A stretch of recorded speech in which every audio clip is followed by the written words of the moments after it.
Oh my goodness. It has been so long since I've had all three of these incredible people on this show. And I am super excited, y'all. It has been a great day. I don't know about for y'all, but it's been a great day for me. And this Phoenix Suns W has made it even better. We got so much to talk about, y'all. Obviously, we are going to talk about this Phoenix Suns win, but we're going to talk all things NBA. It's going to be an incredible show. But before we get started, I have to introduce this excellent panel of NBA minds. So we're going to get started with the person next to me. I don't know where I'm pointing, but shout out to my guy, Reliable Rants. Reliable, introduce yourself, man. Tell the people how you're doing. My name is Luke, my real name. No, it's not. From It's Los Reliable Angeles. I'm starting to make YouTube videos again. Pretty good ones, hopefully. Yeah. Well done. Well done. Now introducing the person under me right here, Super Mario Hoops. How you doing, man? Doing pretty good. Woke up late because, I mean, you guys, if you saw the stream yesterday, like probably was like 1:30 it ended. You guys have no idea how long this dude Suns Geek was talking in my ear, keeping me up late. So I literally had to sleep in until like probably like, I don't even know, like 2 p.m. or something. That's probably when I was like conscious. But I was exhausted, man. And making his long overdue return to this channel, the one, the only, well, wait, maybe there's two of you. Sixers Talk with Romp and Romp 2.0 live from Philadelphia in the media room. Romp, how you doing, man? I mean, it was a rough game to watch, but I'm happy the Suns got a dub because they badly needed it. Yeah. I'm doing pretty good other than that, but I'm happy to be here. Awesome, man. Well, thank you all so much for being here. This is long overdue. For those of you who are OGs to this channel, you guys might remember the days when the NBA was shut down. There really was nothing going on. And when it was all firing back up and the bubble and all that, all those great shows that we had. Sometimes we just go live on Romp's channel or whoever's channel for like 3 hours. And it was an absolute blast. And I'm glad to be back with all three of you guys. You guys know I got love for you. I'm so happy we're all back together. So with that being said, y'all, I know that the Sixers lost tonight, Romp, and I know that you guys don't really drink, but I'm cracking one open. I got it. This is like a reunion show. The Suns get the dub. We're going to crack one open. Let me know what y'all are drinking in the chat. Y'all probably just stick water, huh? I got nothing. I'm going to be dehydrated. Well, yeah, there's no water in there, and you got the lights on, Romp, and well, cheers to everybody in the chat. We're gonna get started here in a minute, so let me know what y'all are drinking, and cheers. I already drank, but I'll do it again. I'll drink. There's nothing in this, but I'll pretend. So the Phoenix Suns get the W. Oh my goodness, this was much needed. Like I was not even joking, or like last night and earlier, I was like, I don't even remember the last time the Suns got a win. By the way, you guys, I was live earlier for a little bit. We had a lot of internet connection issues. I was live with one of the best in the business, Philly Take with RB. He was doing his playback show. And all of a sudden, the internet just went kind of like the other day on my channel when that happened, literally the second the show started. But that was a great time. Shout out to Philly Take with RB. So we're going to start with our Sixers expert here. And we're probably going to have so many questions for him. But Romp, let's just get your opening thoughts and takeaways. What stood out and really just what happened, Romp? Talk to us, man. It was back-to-back. Yep. The Suns defense I thought was really good, to be honest. On Joel Embiid, I thought Biyombo played well. He had like 5 blocks or something like that.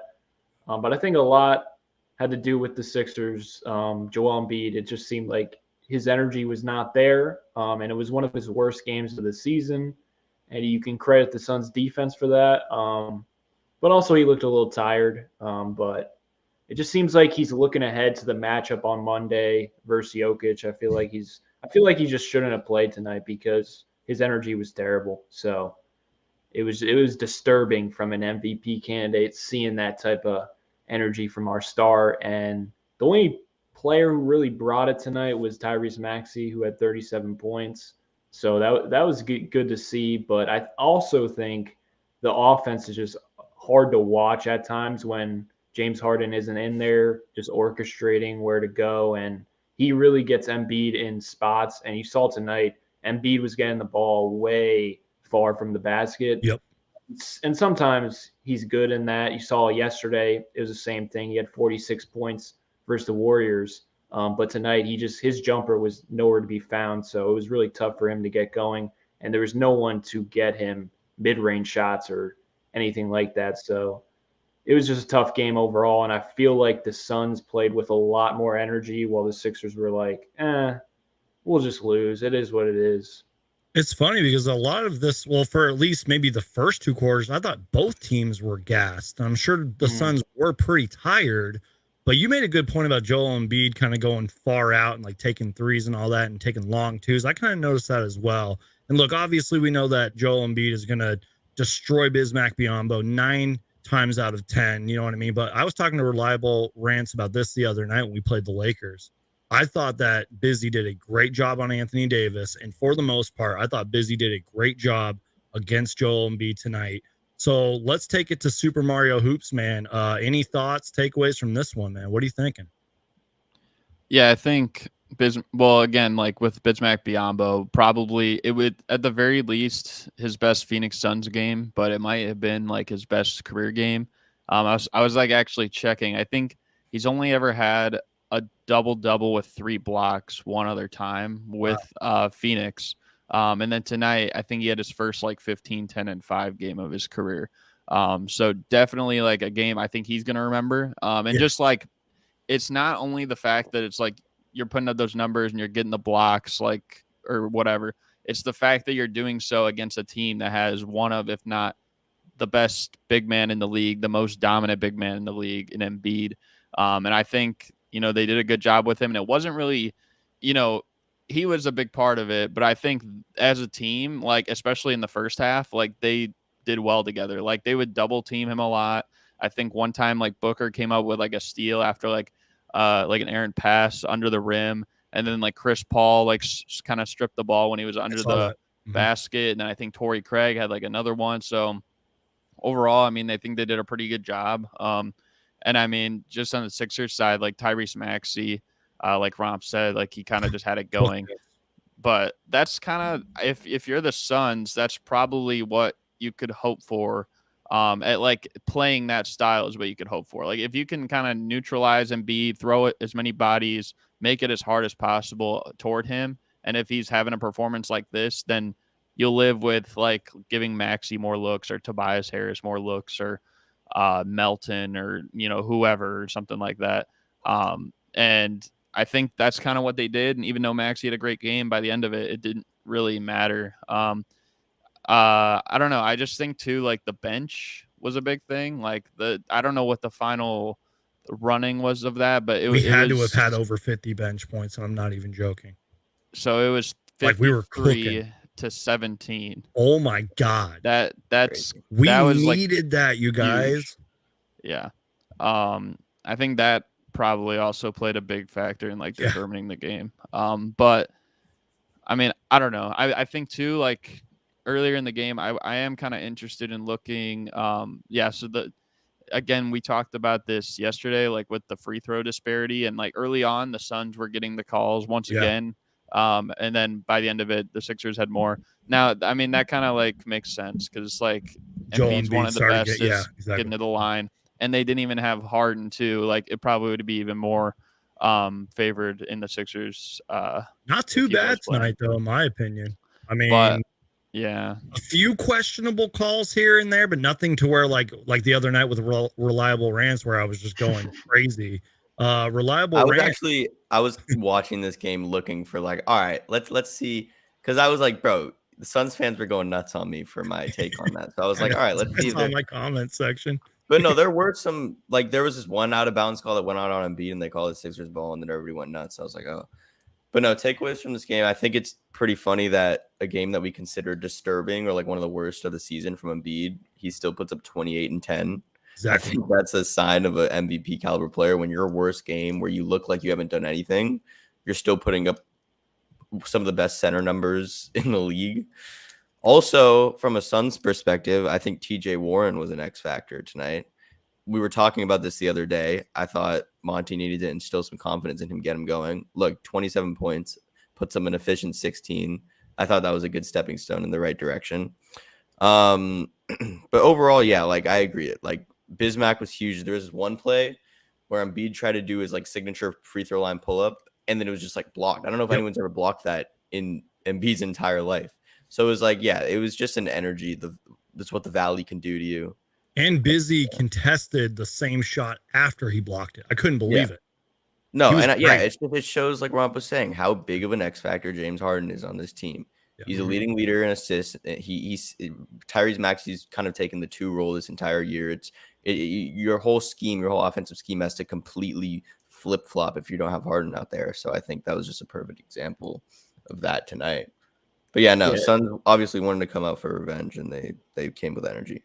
What kind of sucks too, and I was talking to Philly Take with RB about this, was like, obviously no KD, no DeAndre Ayton, but obviously you guys didn't have James Harden. Like, I get it now. Like, I understand how having a player of like James Harden's caliber and Kevin Durant, even DeAndre Ayton, who truly has been missed. As much as I've criticized him and Suns fans like to tear him apart, he's one of the most debated, controversial Suns players ever. Like, he cleared just his presence out there, man. I talked to both Super Mario and Reliable about this.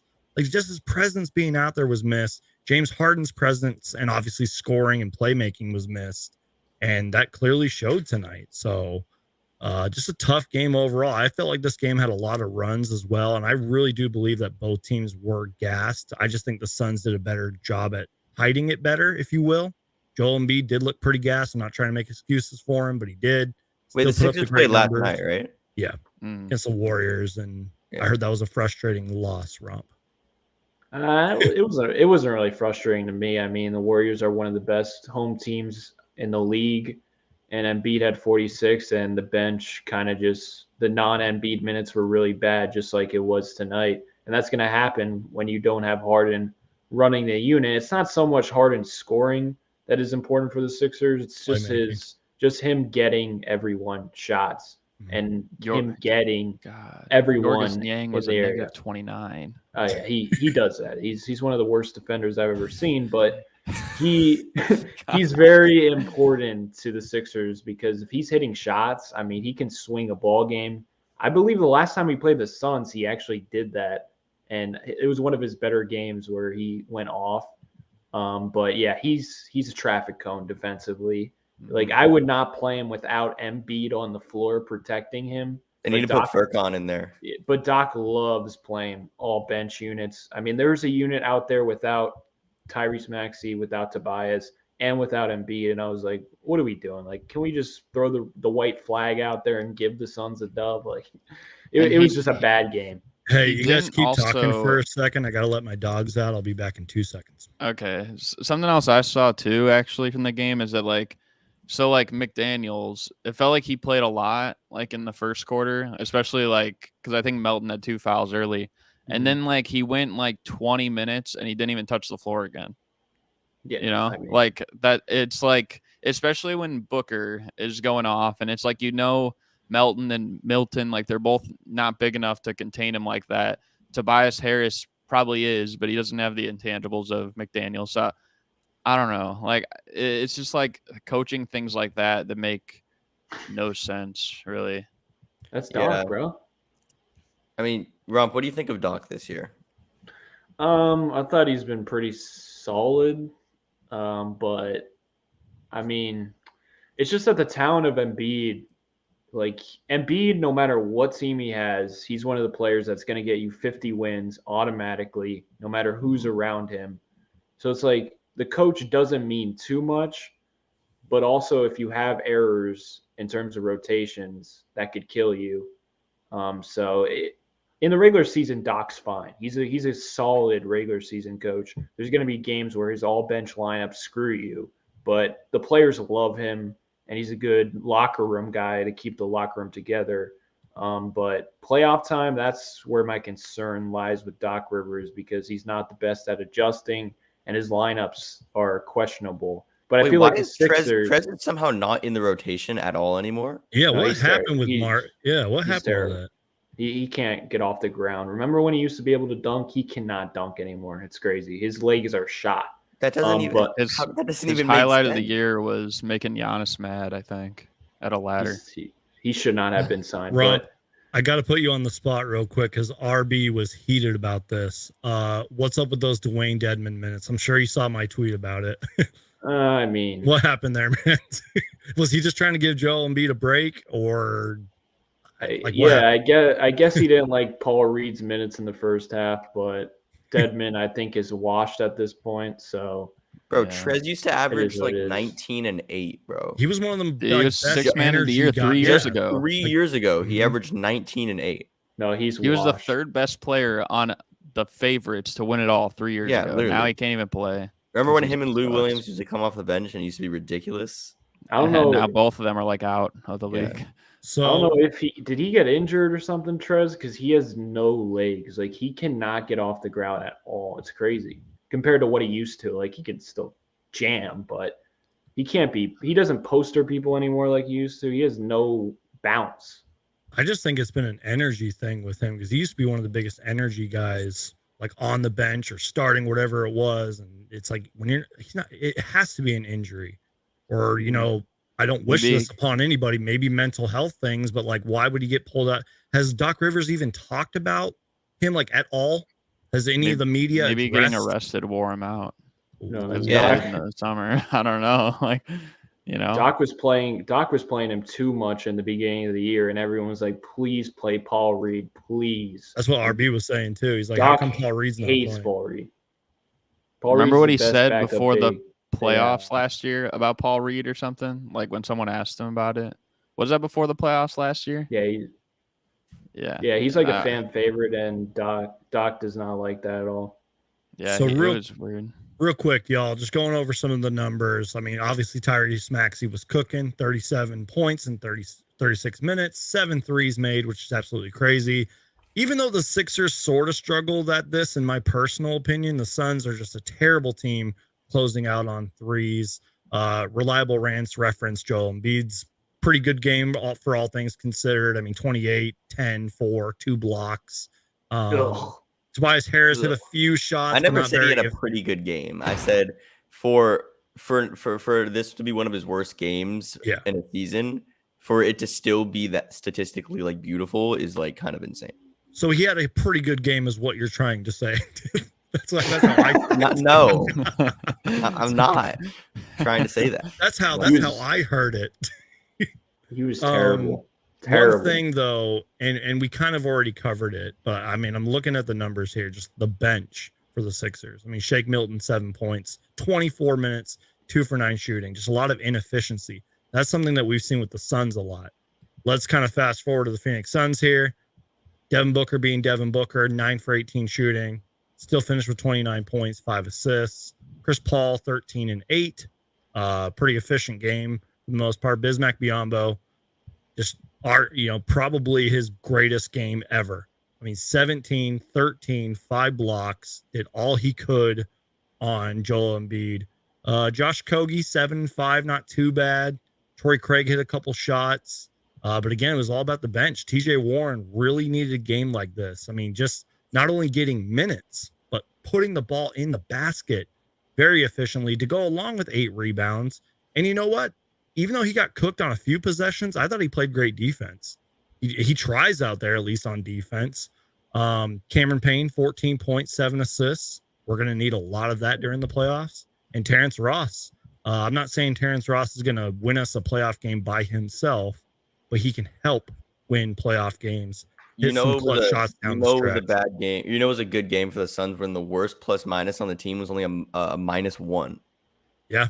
That's crazy. And I hate the plus minus stat too, but you're You, No, but you also- forgot to. Oh, go ahead. Sorry. Oh, yeah. No, real quick, I just want to say, Suns Geek, this was a huge game for you guys because this is literally what we were talking about. Your depth all showed up tonight. Yep. Like Exactly. TJ Warren and Terrence Ross were two of the X factors, and Cameron Payne were like the three X factors we were talking about last time. Yeah. And they all had amazing games. And I just think this is going to be huge for you guys because obviously the lack of trust Monty has in his new guys showed. So now I think that's starting to develop. And like tonight was a perfect example of that. Like everybody was playing with confidence. I tweeted this out like 2 minutes before the game ended. I was like, the Suns needed this. They needed this. You know, like I understand what's going on with the Sixers and all that and Joel Embiid and everything, but I'm like, the Suns needed this. We lost 5 out of 6 prior to this. We haven't won, well, I mean, I think we beat the Magic, but you know, pretty much without KD, we haven't won a game. You know what I mean? Prior to tonight. We I'm needed surprised this. that the Suns survived PJ Tucker's big night, 5 points. I was going to kind of reference that, but I skipped over. Former Phoenix Sun. I'm not going to lie, though, one of my favorite Phoenix Suns of all time, PJ Tucker. Doesn't he average like 2 points per game? He hasn't scored more than 5 in like a month. Me and RB were That's talking about that. And he was ridiculous. just saying like he's missing shots and some of the shots that he takes are wild. And he's obviously way past his prime. He's older and all that. And he doesn't even shoot like ever. It's actually crazy. I like PJ Tucker. I think I don't really care about him scoring, to be honest, and I think he's always in the right spot. The ball doesn't stick to him. As long as he needs to stop pump faking corner threes, but he's been injured. Like yesterday in the Warriors game, I don't even know why he played tonight. He was limping in the first quarter, and I think that had a lot to do why he was so reluctant to shoot. He's been battling the injury bug, but I mean, his offensive rebounds, something the Sixers haven't had in clutch moments. I mean, in every big game, he locked down Kevin Durant when the Nets had him. In the Bucks game, he had some clutch offensive rebounds. I mean, he's fine. He's a workhorse, man. When you have Joel Embiid on the court, Suns did today was offensive rebounds. Yeah, when you have Joel Embiid on the court, there's always going to be a guy who's not going to be guarded as much. And PJ, he's going to get the Ben Simmons treatment, but he can actually screen and stuff. And I don't know, you're just going to have to overcome that. And Joel Embiid's he's good enough to overcome that. And if PJ Tucker's really a liability, like he has been some games, just take him out. You got options. You got Jalen McDaniels. You got Tobias. You got D'Anthony Melton. Like there's options this year that the Sixers have not had. Like if Tyrese Maxey's having a bad game, Melton might be having a good game. If Melton's having a bad game, you got Tyrese Maxey. And maybe Jalen McDaniels is cooking. If Tobias is sucking, you can go with D'Anthony Melton. You go with Tyrese Maxey. Like that's something Doc hasn't had. So you can give that excuse to him, but there's like no excuses for him this year because the depth is there. I feel like Tobias is like the most consistent, like mid-tier player in the entire league. Like he'll always give you like 10 from anywhere from 10 to like 20, like every single night. And that's his like role. And he doesn't do anything less or more than that, like ever. Like what even is his career high? It's like what he's turned into this season, I feel. He's just got to play his role. Sometimes he passes up 3-pointers and takes a tougher shot. He's pretty efficient. He's been fine this year. Yeah, he's never had a 40. I mean, he's always efficient. He's like always in there. So if you guys are just joining us, we're already 25 minutes into this live show. I am live with 3 of my good friends, 3 of the best basketball minds that I know, Reliable Rants, Romp 2.0, also known as Sixers Talk with Romp, and Super Mario Hoops. All their information, channels, tweets, all that good stuff is in the description down below. It's going to be a great show, y'all. After we get done talking about the Sixers game, we're going to talk really a few different topics or whatever comes to mind. We're going to talk all things NBA, so don't go anywhere. Make sure to crush that like button, y'all. Support the show. Check out everybody's channels down below because you guys will be getting some great NBA basketball content. And let's go ahead and look at some of these team stats here because Super Mario Hoops kind of referenced this earlier. 13 offensive rebounds for the Phoenix Suns. That's huge. I mean, I feel like on most nights for any team, that's a big stat. I mean, that's a lot of second chance points. Something that's the 2 straight games too. Yeah, that they've done that like really well. And that's something that the Phoenix Suns really struggle with. Is I mean, they're like I believe a middle of the pack rebounding team. I could be wrong on that. I don't really know where they are currently right now, but they do struggle at times with rebounding. I mean, 13 offensive rebounds. That's huge. They won the rebounding battle 45-36. Keep in mind, no DeAndre Ayton in this game. Just throwing that out there.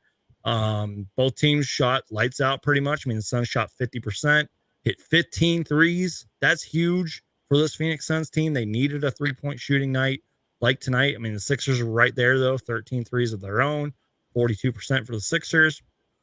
We sort of talked about this earlier in the show. The free throw, I'm not too upset about the officiating.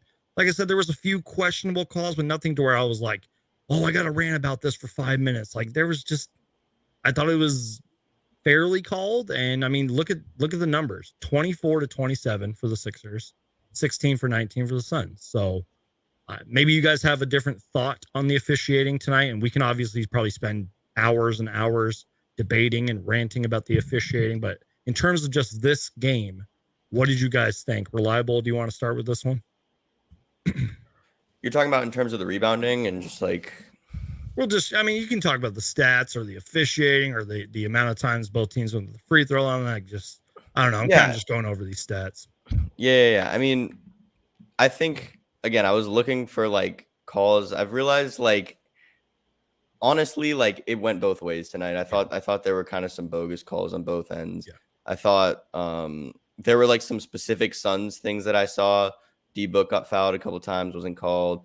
Everybody was complaining their asses off again. Yeah. But like if you look so straight at it, it's like you realize every single call someone is going to have something to say. And that's kind of like the unfortunate reality of this league at this point now. But in terms of stats, I mean, yeah, like the plus minus thing is kind of crazy for the Suns. I 35 assists tonight. I have to throw that out there. Free throws were a little more balanced, but yeah, I mean, Suns, look, you're not going to complain about only getting to the line 19 times or shooting 19 free throws and a win. Yeah. But if you guys were to lose this game, that would be the first thing on everybody's mind. Yeah. But yeah, I guess Romp, any stats from this game stand out? Like, I don't know, free throws or the amount of assists the Suns have or turnovers, like what stands out to you? If rebounds. Rebounds. Yeah. Mm-hmm. Sixers are one of the worst rebounding teams in the league. And I think that has a lot to do with some games Embiid just does not care to rebound. And tonight was one of them. Like he let Biyombo get a bunch of rebounds where if he was locked in, he probably would have got it or it would have been more contested. Embiid, I mean, going back to like where Biyombo blocked that shot. He that's just a play. He always gets that shot off. And I think he was just not locked in as he should have been. And the Suns, they were locked in and they wanted this game more. Yeah. Now the officiating, honestly, I think it's just Twitter. Like everyone wants to complain on Twitter. If you play basketball, every level, the officials suck. High school, AAU, college, whatever. Officials are not. It's a tough job, and today's NBA, every player at some point usually foul baits more than others. My boy Joel Embiid, he loves foul baiting. But there's a lot. Every star player does it. I think if you're a Suns fan, you won't admit it, but D-Book does do that at times. But I think it's overblown tonight. I think it's overblown, but also I think they need to allow more physicality in the game. Yeah. And I think at some games they allow it, but then all of a sudden in the third quarter they'll be like, "Oh, now we're not going to allow that physicality that we're allowing in the first quarter." So it's like just more consistency. But yeah, let's be real. Also, gambling is becoming more of a thing. So the league is partnered with a bunch of casinos. Yep. Let's be honest. There's probably some things going on with that because at the end of the day, it's all about the money. So Mario, you're gonna have to live with that. Super Mario Hoops. Any thoughts on any of these stats or maybe what Romp just said, and then we can kind of move on here. But any takeaways? Well, I think so. Like when you ask like the biggest thing that sticks out in like free throws and there's rebounding and stuff, I think I'll probably say like the energy level, like just from the Suns in the game. Because I mean, when we saw the game yesterday against the Kings, like they came out like first quarter. I said that was probably one of their best defensive quarters because like if you hold the Kings at 24 in a quarter, like you're doing really good. One of their best halves of the season too. Yeah, the second quarter also wasn't too bad. They kind of let up a little, but it wasn't too bad. But like today, it felt like they were together like from the full 48, and they were doing a really good job, I thought, on Embiid in the first quarter. But of course, like he started to get it going a little bit, never like totally dominated, and that's why like I would probably agree with Romp. It wasn't quite his best game. Probably shouldn't have even played like after last night, anyways. But I don't know. I just think like the energy level was better for the Suns today, and that's probably why like they all like keyed in on Embiid and then made it hard. Like, okay, like we're not letting him beat us. Let's let Tyrese Maxey beat us, and he's very capable of, I think, winning games for you as well. It's just that it so happened tonight that other than Embiid, like taking Embiid out of the equation, like Maxey was kind of the only thing going. Like Tobias sucked, and the next leading scorer was 7, and it was Shake Milton, and he shot 22%. You're probably not going to win the game if that's the case. So, I mean, that's probably like my biggest takeaway, like the most outstanding thing. But I think like with the officials, like we kind of talked about this a little bit yesterday, but not totally. Like, I don't know, like it's just it's definitely something like that where it's like they got stuff in Vegas and but literally the other night, like when we were watching, it was that the free throw disparity from that Suns Lakers game was horrific. And there were a lot of times, even if maybe the Lakers did warrant to get more free throws or draw more fouls, like there were so many times that Austin Reaves like just threw himself into people, and there's so many times that Dennis Schroeder does Embiid it. did that tonight.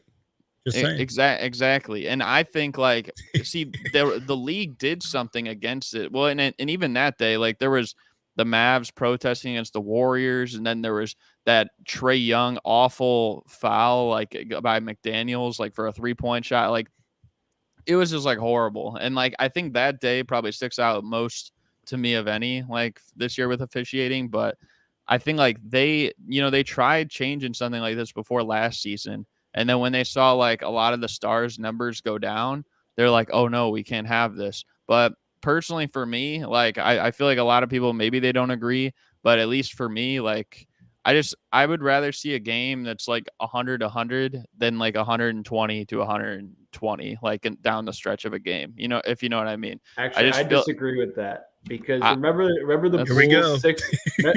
remember the Bulls Sixers last week? It was like 50 yeah, to it was 55. That was hard to watch, man. Yeah, but I don't know. I just think the thing is like I like the other thing too with them is that they were just making careless mistakes. Like what I mean by if it's like 100, like it's like a team actually, like making key defensive plays. Like when back in the day, and like you'd see like like Pistons Pacers, and then Tayshaun Prince gets like a key block, and it's like scores in the 80s or whatever, and something like that. Like I'd rather see something like that just because like those defensive plays and stuff like that, or like those crucial moments, like a key rebound stuff, like I feel like they matter more. Now it's like, okay, you could be up like 8 on someone with like 20 seconds left and the game's not even safe. It's like, oh yeah, we're fine. That's why so many of these teams, like they wait, like I feel like so long before they actually like turn it on. And maybe that's a big reason why you see like so many teams so close. Like I think everyone probably from probably the Nets up and all the way down until like Indiana, they're separated by about 7 games. There's like half the league is separated by 7 games. Like, yeah, the West is even crazier in that aspect. The West 6-13, I think, is a 5 games difference. Right. It's ridiculous. Yeah, I mean the 4 seed, the Suns now are the 4 seed, and they're only 3 games up on missing the play-in. Keep talking, Super Mario, because I'm going to pull up the standings right now because all the games have been played. So keep going. Well, that's just like what I see from the officiating. I feel like even though people don't want to see it because they want to see like big numbers and stuff like that. Like, this season, how many guys do we have averaging 30? Like we have like 6 maybe or 7 or whatever. Feels like a whole bunch more though. I think like 7 if you include Durant. But let me know if you guys need me to zoom in or if you guys want me to scroll down to Western Conference. You think it has more to do with officiating or just the pace is ridiculous? And I don't understand. What is your point about how a lower high scoring game, what does that have to do with officiating? What do you mean? Oh, hold on. I'll actually answer that for him real quick. I mean, they call it free throws for a reason. Just saying, it's a free throw. You're saying just the more fouls they call. I thought you were just talking about the lack of just like the terrible officiating in general. You're talking about like the more fouls you get, the more points you're going to put up on the board. That's your point? Like with that? Yeah, and I think actually when I was checking like that Suns Lakers game, I think that's the most free throws there's been in any game since like the 80s. Oh, it was like terrible, just to put into perspective, like how it's like almost changing to those ways in a way. And like also back then, like think about it, like people were going to get to the line more because they weren't going to be shooting quite as many threes. You know, the 3-point line became more adapted as time went on. And even now, like it's used probably more. People are shooting more threes now than ever. And then you still have, you know, excessive free throw numbers by some people, some games, because of like, you know, soft ticky-tack rules. That's why you see higher scoring games, you know? I mean, actually, just look at this picture too, man. I mean, I know the Suns complain a lot and Devin Booker this and Devin Booker that, but look at that. I mean, that's bad, dude. That's how you know there's a problem. The other thing I will say is that like when they want to like, I guess like make games like done like within the time frame that it's scheduled on TV, like, okay, like you only get one challenge or whatever. And then, you know, if you win or lose, that's all you get or something. Like, no, they should make it like if you win the challenge, you keep the challenge. And then just stop calling so many of these like BS foul calls. You know? I agree with that. Because like that'll keep you within your time frame if you're so worried about that. Like it really pisses me off when there's a call that's so obviously wrong and the coaching staff sees it, but they just won't challenge it because it's the first quarter. And it's like if you, it makes it just makes me mad because like you could win a challenge and then you get screwed again. You could get screwed twice in a game, but you can only challenge one of them. Like, why can't you just use it every time? And then people are like, oh, well, then you'd be challenging everything. Yeah, then get refs that know what they're doing, you know? Like, find the refs because they don't know how to officiate. Like, right? Like, I don't know. This is how I just think there's always – people are always going to complain about the refs no matter what. Preach. And I agree with there are definitely games where the refs increase the score, but I just think the pace of play in today's league is just so fast where – Every team tries to play like the Warriors, even though like the Suns system is literally play like the Warriors, but they don't have the guys to play like the Warriors. So it's like everyone's because analytics has taken over. Everyone wants to get up the most threes, and they don't. Well, the Suns take mid-range shots, unlike the Warriors, but their system is like that. But every team, they just want to put up as many threes as possible, play as fast as possible. Besides, like the Sixers, they got Embiid, so they can't play as fast. Nikola Jokic, but he plays like point guard, so they're way faster. But it's just the pace of play today that I think is the reason why the scoring is so high. Plus, the shot making is way better than it's ever been before. Plus, the players are, I wouldn't say more, they're probably more skillful, but that's just 100% more skillful. Yeah, because of evolution, I'm not denying that the pace of the play is going to make people score more, but like in the way like we saw it back then, like maybe like 20 years ago, like people were scoring maybe 100 like on average. Now it's probably like maybe like higher 100 teams, you know, like 116, 17. Like I feel like if it were somewhere around 108, like as the league average or something like that, which is reasonable if they're not calling all these ticky-tack fouls. But like, I think I stand strong on this. I think the NBA is by far more skilled than it's ever been before. I think that's like a symptom of all these high scoring performances are a symptom of that. So it's like, look, offensive skill has risen incredibly, and then defensive effort and efficiency has just gone to the floor. Like, it's just, in my opinion, it's like evident that just like the game is so fast that people aren't putting 100% on defense, especially on the perimeter. Tonight, we actually saw a lot of zone from the Sixers, which was kind of cool. Like, we see zone a little bit, but like Doc kind of ran a zone like for like almost half the game, it seemed. And then they were saying to just like give Embiid a break, but like I was Hold on, just real quick. I just wanted to give a shout out to Philly Take with RB. He's in the chat right now. We attempted to do a play-by-play on his channel and on Playback TV. Shout out to Playback TV. And the internet just decided to crap out and not work for him, which I totally understand because I've done my own live show and it crapped out literally the second the show started.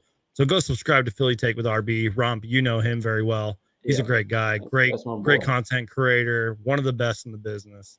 He's Shout a out pioneer. to him. He's a pioneer in the Sixers community. But going back to this combo, also the first off, to Super Mario's point, the rules are just like the NFL. The NFL is the same way. The rules are shifting way to the offensive end of the floor. Like they're the defense, like it's like, what do you do on defense at this point?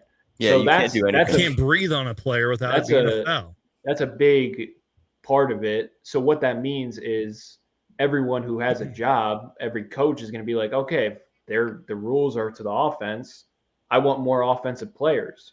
So the Josh Okojis of the world, where he's kind of adapted into more of an offensive player than he used to be. But look at his time in Minnesota.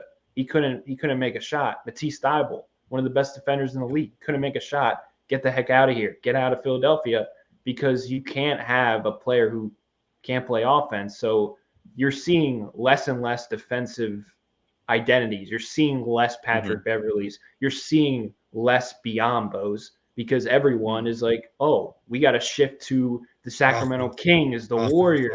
Offense. Yeah. Because the way the rules are designed, that's not what the NBA wants, it seems. So, and the way the league is going now too. I mean, it's all offense. I mean, you all three have heard me say this as somebody. I consider myself an NBA historian. Great offense trounces great defense, and I know that you guys are kind of big draft guys. That also could go back to the way the draft is looked at nowadays. Is this guy good on defense? But how good is he really on defense compared to some of these other players? And how does that translate to the NBA and all that? So, and also to Romp's point, the players that have been coming in the league that are their identity is defense, we've seen them literally evolve in front of our eyes to offensive players. Like, look, I don't know, Isaac Okoro, for example. He was a defensive player who couldn't shoot 3-and-D. Now he's starting to become a two-way scorer. His three-point shot is getting a lot better. They like him in Cleveland too, man. So it's kind of like Jaren Jackson Jr. was that guy too. Now he's putting up 40 points. So it's kind of like what about like to be able Brook to score? Lopez, though, Brook Lopez, like best Brook player in the Lopez, league, like defensive player of the year, best player in the league. Like he came into the league. And this dude was back to basket, didn't shoot a three. He was awful defensively. With not very athletic. Yeah. And then all of a sudden now he's like one of the best rim protectors and spaces the floor. And doing it at that age and as many years he's been in the league too, like that is just one of the best pickups like ever. Especially for a contender like the Bucks. He was a Laker for 1 year. Yeah. Totally forgot about that, to be honest. I guess like the thing I will say, like, I mean, when you said Romp, like about the rules and stuff, like, I guess in short, I'm saying like, I have problems with the way that the rules are implemented, if that makes sense. Like, I get it. Like, let them have some, freedom and stuff like that. But, if it's something that's like, you're literally throwing like yourself into the guy's body, like back in the day, like they wouldn't call those even fouls. Like they wouldn't call them offensive fouls or defensive fouls. They're like, okay, you're just trying to create something that's not there, play on, something like that. Now it's like they blow the whistle for everything. It could be, oh, you're getting under the guy, so it's an offensive foul. Or it's like, oh, he got a finger on you or a hand on you, it's a defensive foul. And that's like the biggest problems I have. It's like those things, like, I don't know. Lakers game. I'm just kidding, reliable. I mean, and I don't know. It's just a little different. Like, I think as a fan, I've adjusted to the rules. Because, like, okay, let's go back to this Austin Reaves thing real quick. I think pretty much every foul that was called in Austin Reaves was literally a foul. By the listen real quick. Listen real quick. Here we go. I got to pull it up. Just finish my point. Let me pull it up.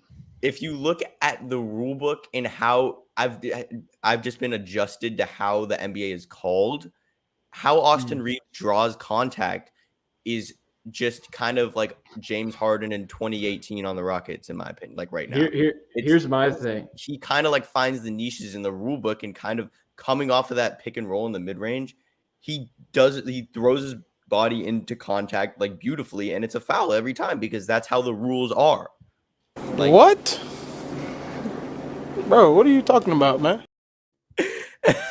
Hey, Here's my thing. And then look, Suns Geek would put that, but he can't argue it because you kind of made a good point, actually. I'm going to disagree with Super Mario quick. He said that back then they wouldn't call bad calls. I'm telling you, nostalgia I'm not.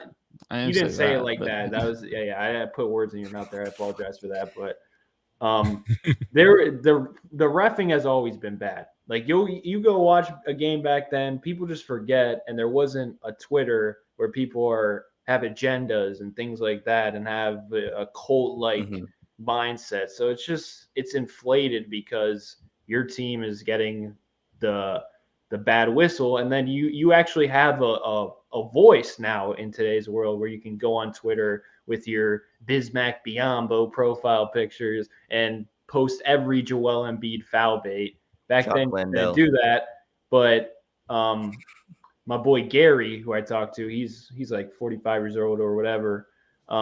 He was saying MJ had like the craziest whistle of all time. Like every time they touched him, it was a foul because MJ's the league. So of course they're going to have a great whistle for Giannis and Embiid and Jokic because those are the guys who bring in the money.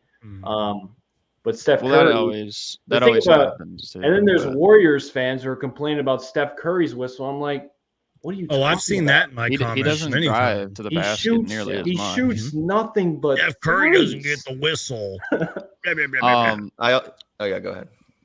No, I was gonna say Suns Geek. I put in a private chat a link.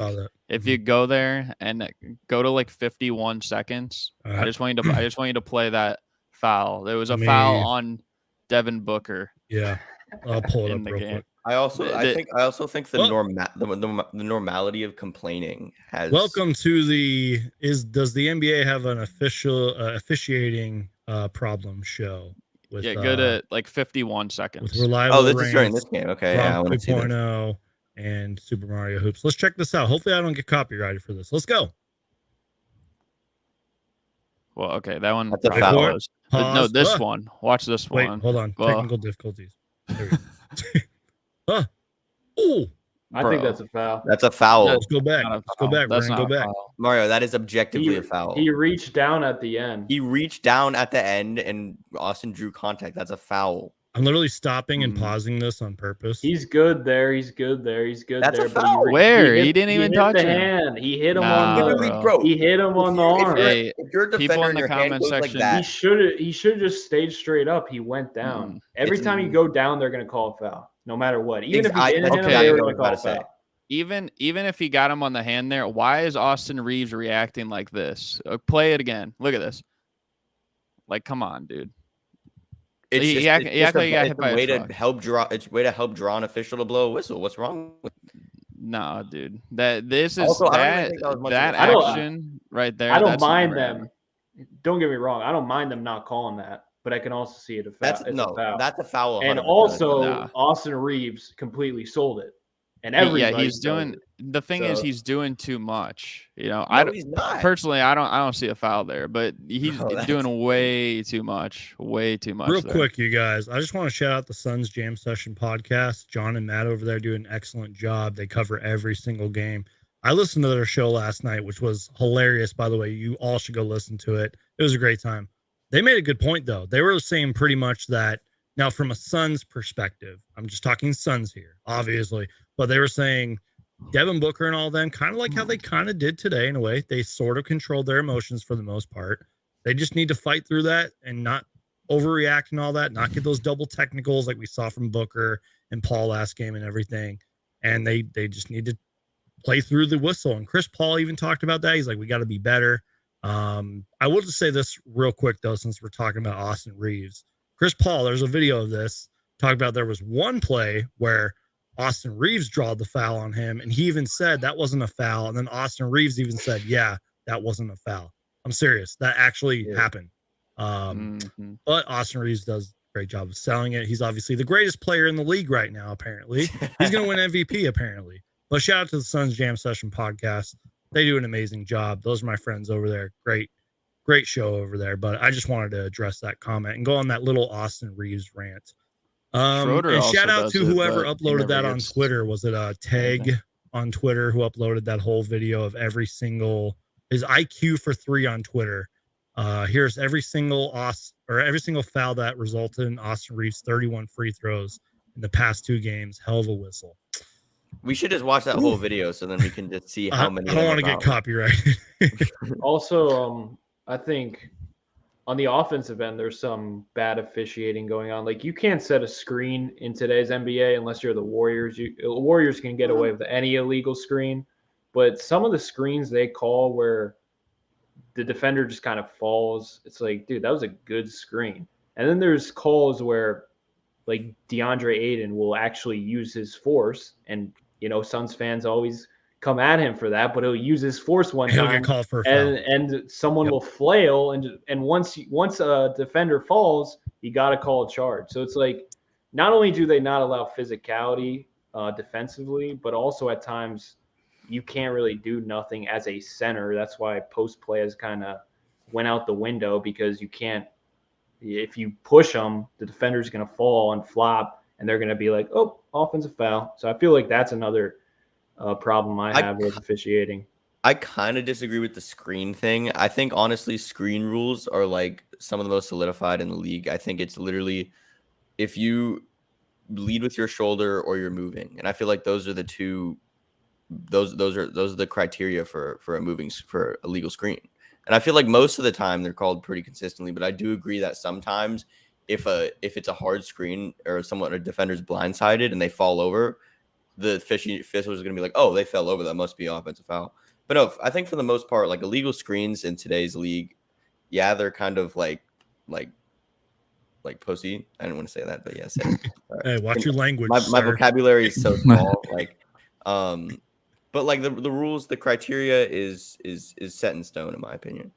Real quick, I think like the Warriors have the craziest whistle with the illegal screens. Super Mario, just real quick before I'm sorry to totally cut you off, but this doesn't really matter. We don't have to spend too much time on this. Did you guys see when Booker, I think it was Dwayne Dedman, the MVP of this game, set the screen and Booker came flying into him? I thought that was just a hard screen, and they called the foul. You can't screen in today. You can't screen in today's NBA unless you're Draymond Green. Even as a biased Suns fan, I was like, that was just a hard screen. Kevon Looney does it every time. So does Draymond. That's why I don't get everyone wants to wonder man, why are the Warriors 30-7 at home and they're god awful on the road? I wonder why. Maybe because if you breathe on Luka in its direction, literally every time they're at home, they get all these illegal screen calls in their favor. No one calls it, but now we got Austin Reaves who can get breathed on or something like that, and then it's up flagrant 2 or something the Austin. You get Sumar. You have to get off the Austin Reaves thing. It's not even just Austin Reaves, though. Dude, Dennis Schroeder does it almost as much. It's just that lately he hasn't been shooting the ball as much. But, dude, he's just as bad at it. No, he's not. Yes, he is. Dude. No, he's not. Yes, he is. Dude. Schroeder is so bad at it. Austin Reaves is the future, bro. Austin Reaves is bringing in that money. He's the next Luka. They got to. Bro, he's taking us Laker fans souls, dude. We love him. Schroeder's been doing it for 3 years. Ever since he was first on the Lakers. I don't even know. Are any of you guys good at pronouncing names? Because I'm terrible at it. Manitas de Pet. Sorry. Thank you for at least attempting, because you did a much better job than I would have done. So thank you to this person for the generous $5 super chat. You guys, we've already been live for 55 minutes. I don't even know what I'm talking about. But I thought I had it. We've been live for 55 minutes, y'all, and we've talked about the game. We're talking about the officiating, talking about Austin Reaves being the next Luka, and it's going to be an incredible show, y'all. I'm live with 3 of the best NBA minds that I know, 3 great content creators. Romp 2.0, also known as Sixers Talk with Romp, Super Mario Hoops, and Reliable Rants. All their channels are down below in the description. Go check it out.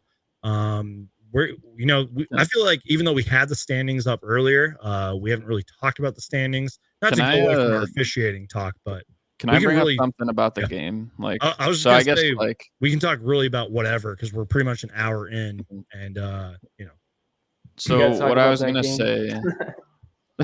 No, like the one thing I will say, I guess like for like the Suns fans watching is like in the third quarter today, and it happened yesterday, and it happened a lot in the playoffs last year, especially with Alvarado, is that like the Suns have like this inbound lapse like in the third quarter. Well, they'll just like be lazy and throw it away, and then Maxey got a steal, and I think he got Saw fouled. Mhm. Like they can't afford to like have these lapses like that where they're just like playing so lazy. Like I said earlier, like everyone's so close in the standings that like everyone is on a similar level this year where it's like we don't know who's gonna win, or like there's so many teams that have a chance to go far, make a deep run. Like if you plays like that could lose you playoff games and maybe playoff series, especially this year. So and I don't even know. I also thought like today, like That 8th seed looks just beautiful.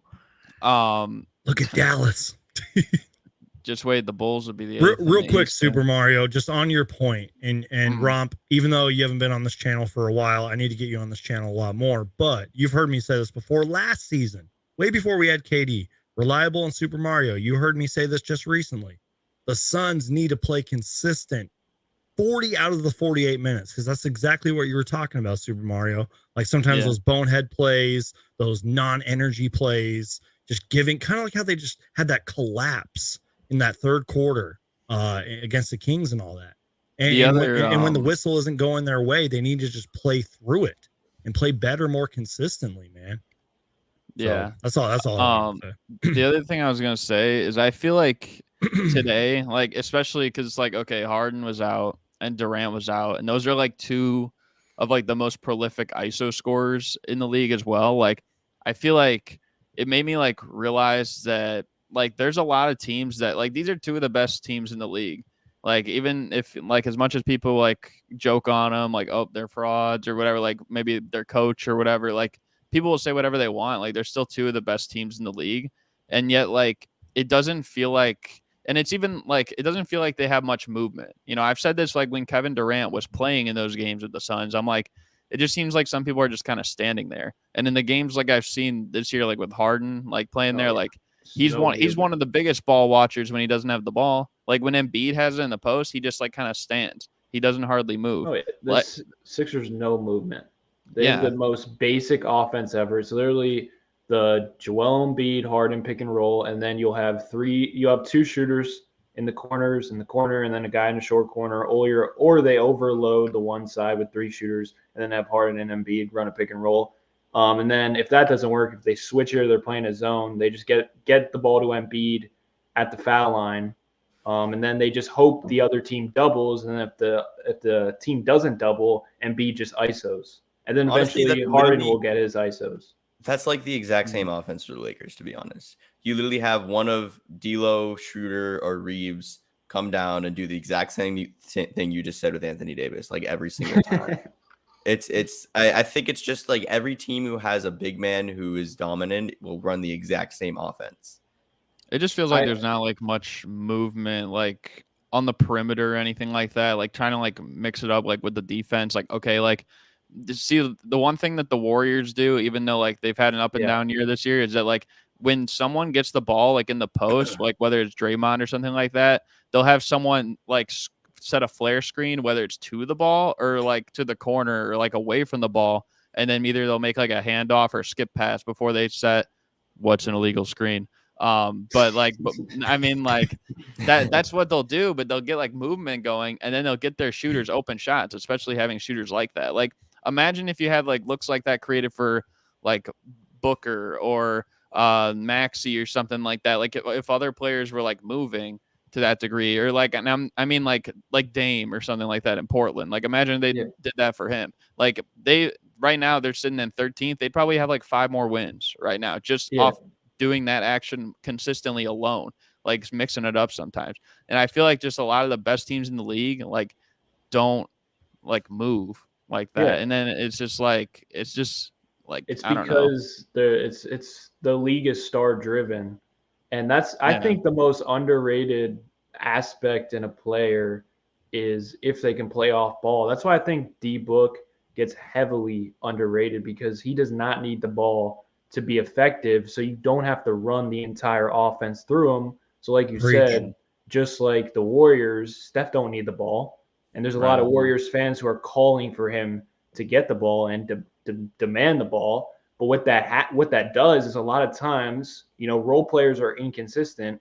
So a lot of times, like Joel Embiid, he'll have it going, but the role players, they won't shoot until the first quarter, and then they'll shoot in the third quarter again. And you're like, oh, you got to make that wide open shot, but you're not in a rhythm. And a lot of Yeah. teams are just so dependent on their star players because a lot of star players want the ball and they want to put up the stats and things like that. So it's hard to, tell. Like Damian Lillard's a good example of that because he is not a good off-ball player. He needs the ball to do his work. But imagine if he was a good off-ball player, then you could start putting him in the combo of Steph Curry, and you can run an offense that gets everyone going. But I feel like the Portland offense is just so much Dame. It's too much Dame, where it just kind of gets everyone out of the rhythm. Speaking of Damian Lillard, apparently the Blazers are going to shut him down. Last time I checked, anyways, that report came out today, and I think Super Mario Hoops called that the other day. When him they and I were played the kind of talking Bulls. about that. Yeah, I think stars who can play without the ball are the most winning players in the league. But I also think that stars who can play without the ball it's also a luxury for stars to have the ability to play without the ball. Like I think players like Steph Curry, one of the reasons that dynasty is so successful is because the best players on the court don't need the ball in their hand to be successful. You can have Steph Curry with the ball, you can have Klay Thompson with the ball, Kevin Durant with the ball, Draymond Green with the ball. None of them need the ball in their hands, and that's why that team that dynasty worked for so long. So I think like teams like that with players like that, I think it's just like, I don't know, 2019 Raptors, Kawhi Leonard. I think he's a star that could play without the ball in his hand.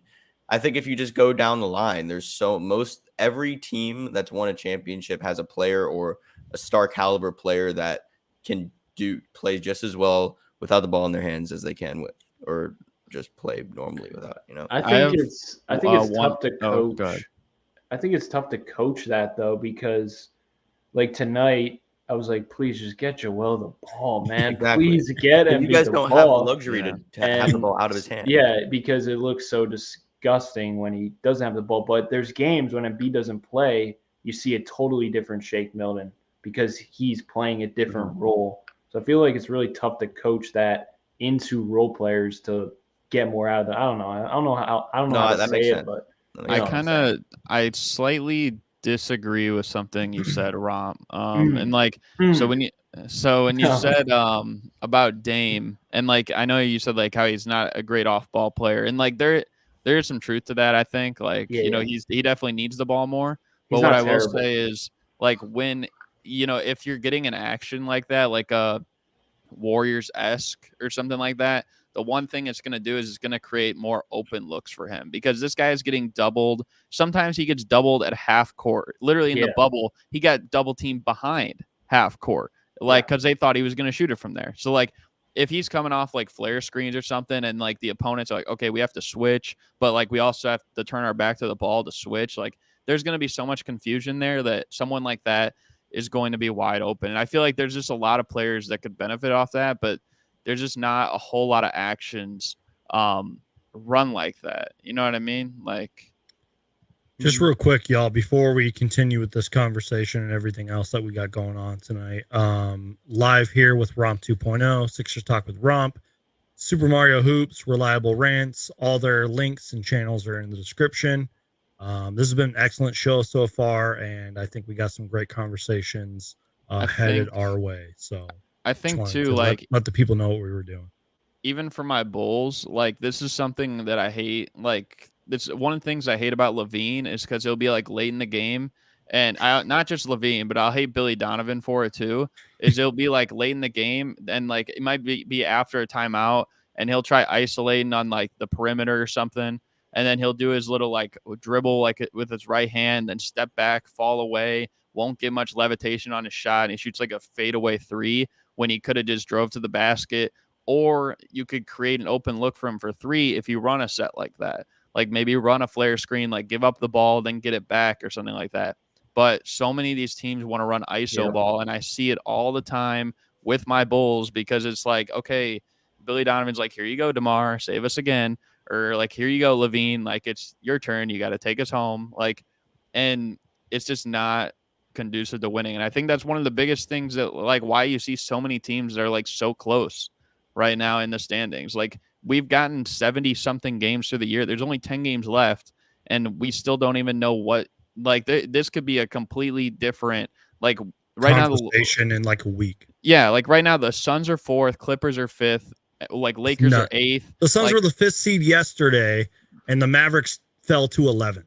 The Clippers could end up like 10th. The Mavericks could end up 5th. The Lakers could end up like 6th or 10th or something. Like so much stuff could change still. Like we don't even know the identity of these teams. And I feel like part of that is just because like so many of them are like it's buying into like what you said earlier, Romp. Like it's just like more star driven. And it's like, okay, take us home. Not like more team oriented like that. Kevin Durant. I think the reason it's like that is because every team's looking at the advanced analytics or whatever, and they're like, "Oh my God, we're putting up 120 a game. Like, why wouldn't we do what we're doing?" But every single team, besides like the Warriors, I would say the Nuggets, the Kings, Kings are adapting a Warrior-esque system.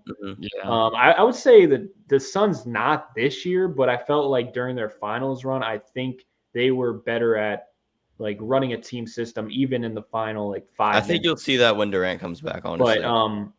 But it seems like every team in the league, like with my team, it's literally ISO Joel or it's James Harden mismatch hunting for 15 seconds, and then eventually they let him ISO or they go into a pick and roll. It's just a lot of mismatch hunting for every team, like the last 3 minutes of the game. I want to unbiasedly say that I think the Lakers have been playing a lot more team ball as of late. There was one game, I forget, it was against the Raptors. Anthony Davis had 6 points. He was being doubled every single play, and he would pass the ball, and we had to run pretty much a spontaneous offense, and we ended up winning that game. So that was kind of like a shocker for me. I was like, okay, our depth can really play team basketball. And I think as of late, we've seen that. Like I don't think we force the ball to Anthony Davis like the Sixers do to Joel Embiid because we don't have to. I don't think we do it enough. Yeah. Reliable, real quick. I agree, but real quick, reliable. Even though the game was terribly officiated, what did I say when we played you in the Lakers and all that? I was like, this was like a team win besides the officiating. Exactly, and I think all the depth we acquired at the deadline has helped with that. I mean, it's like Rui Hachimura, Malik Beasley, Jared. Like we have so many people who can get the ball in the basket, and I think it's just like that's conducive to team basketball.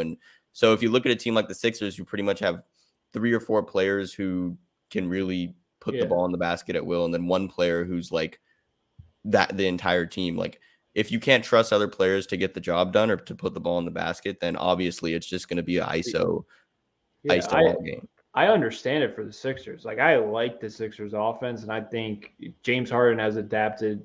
Like he's played ISO all throughout his career, so it's going to be hard to ask him to play off ball, but he's hitting more catch and shoot threes than he's ever hit in his career. So I understand it for the Sixers because Joel Embiid is one of the best ISO scorers in the league. Plus he always gets double teamed. So a lot of times he just passes one more pass, easy 3-pointer. But for teams like the Bulls, do I understand playing through Vooch or the Vooch ISOs and stuff like that sometimes, or Zach LaVine at the end of the games, DeMar DeRozan? We should only play through Vooch if we get like a mismatch, which sometimes we do. There's a lot of opportunities in the games where we get mismatches and our team is just so stupid that we don't throw it in the paint. Like, yeah, because no one on the Bulls commands double teams. Like even if DeMar DeRozan goes for 40, he'll command DeMar does in the mid range. Not like Joel Embiid or Jokic or. I will say, A big reason why we were struggling though earlier this year is because they would throw a lot of double teams at him, especially late in games, and that's a big reason I think why last year we had so many games, even though we were first seed for a while and stuff. The biggest reason we were so successful is because we had so many games come down to the wire, and he was so good down the stretch of games. And the biggest reason that hasn't been the same this year is because they'll throw 2 guys, maybe 3 guys at him like late in games. And they're like, okay, let's let Levine beat us, or let's let Vucevic or Kobe White or Io or whoever. And those guys just can't. Exactly. That's why I think enough. that's why it's not reliable super. That's why it's not super surprising to me that your offense runs the way it does. I mean, you have 2 super ball dominant players who their entire identity is scoring. And then besides that, you can't rely on, I don't know, Io DeSumo, Kobe White.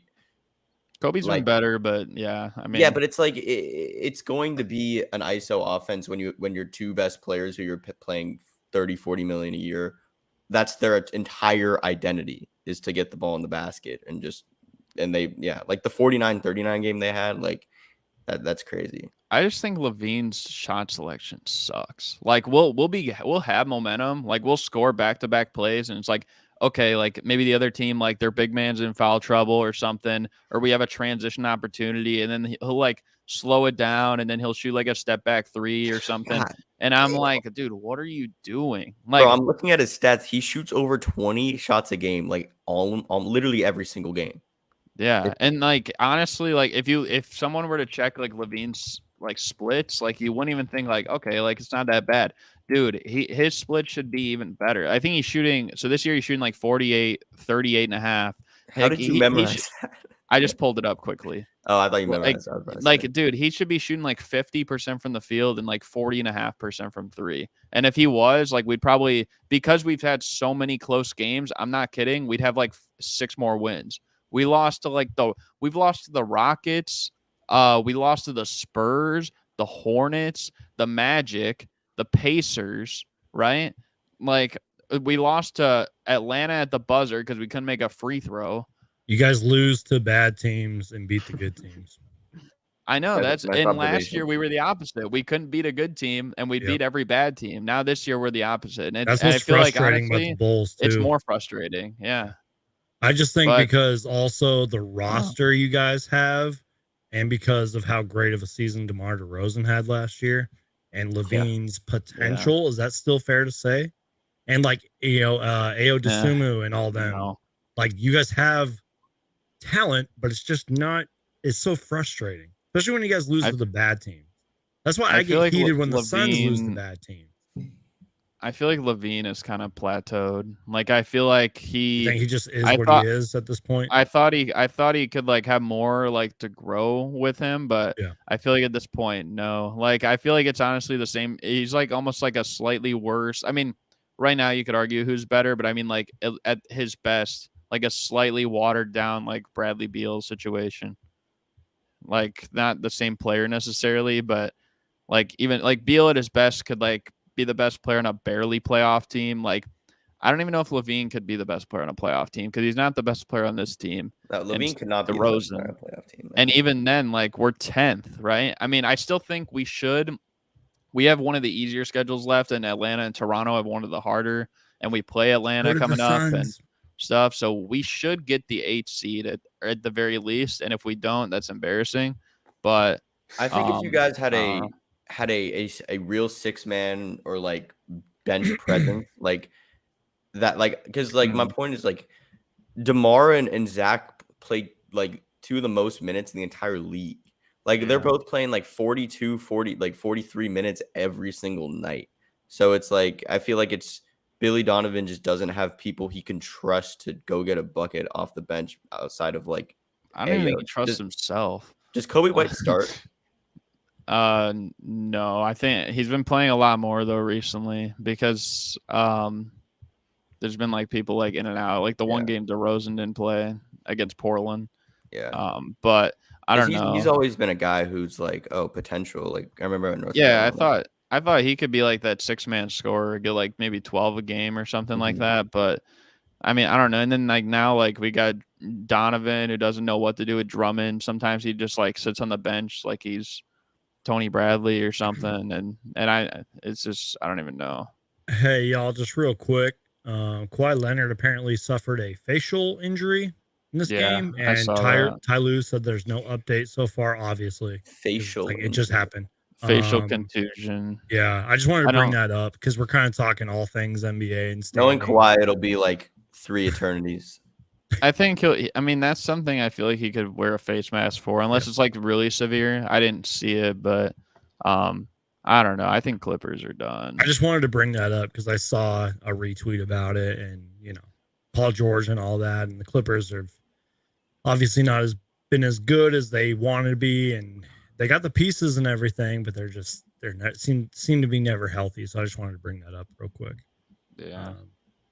But yeah, we're over an hour in, everybody, live with Super Mario Hoops, Romp 2.0, and Reliable Rants, talking all things NBA. Really just talking about whatever at this point, y'all. So what do you guys want to talk about? I'm putting you guys on the spot. I feel like we haven't really heard from Romp in a while. So maybe we're going to put him on the spot. Super Mario, he doesn't on the Clippers anymore. I agree, but I also concede Kawhi taking over in the playoffs. Am I lagging? No, like it was for a good. bit, but you're good now. You're good now. You're good. Oh, okay. I was going to say, I mean, I kind of agree because they're wildly inconsistent, but also they got a lot of depth. And Kawhi turns into Michael Jordan in the playoffs. Usually, could be different this year because he's a little bit worse than he used to be. But I don't know. I wouldn't count them out against anyone because in the West, besides the Nuggets, besides the Kings, besides the Grizzlies, everyone else has the same issue as the Clippers. One night they look great, and the next night, what the heck happened? You know what I'm saying? So the West is hard to judge.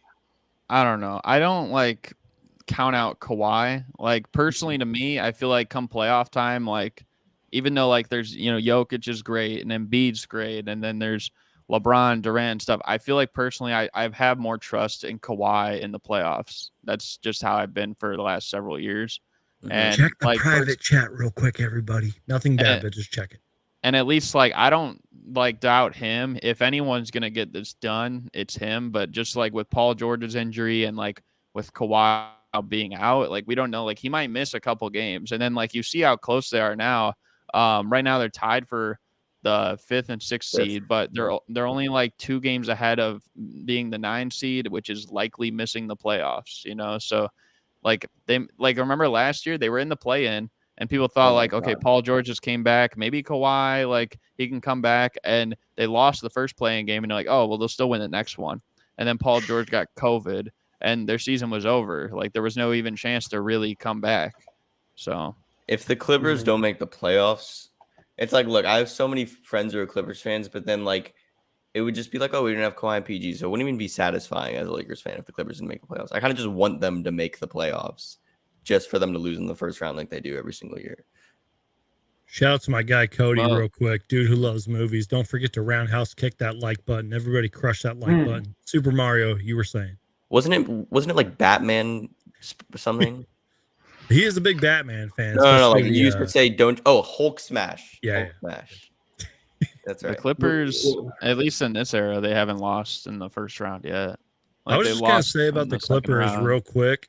When do you think they blow it up? Like, seriously.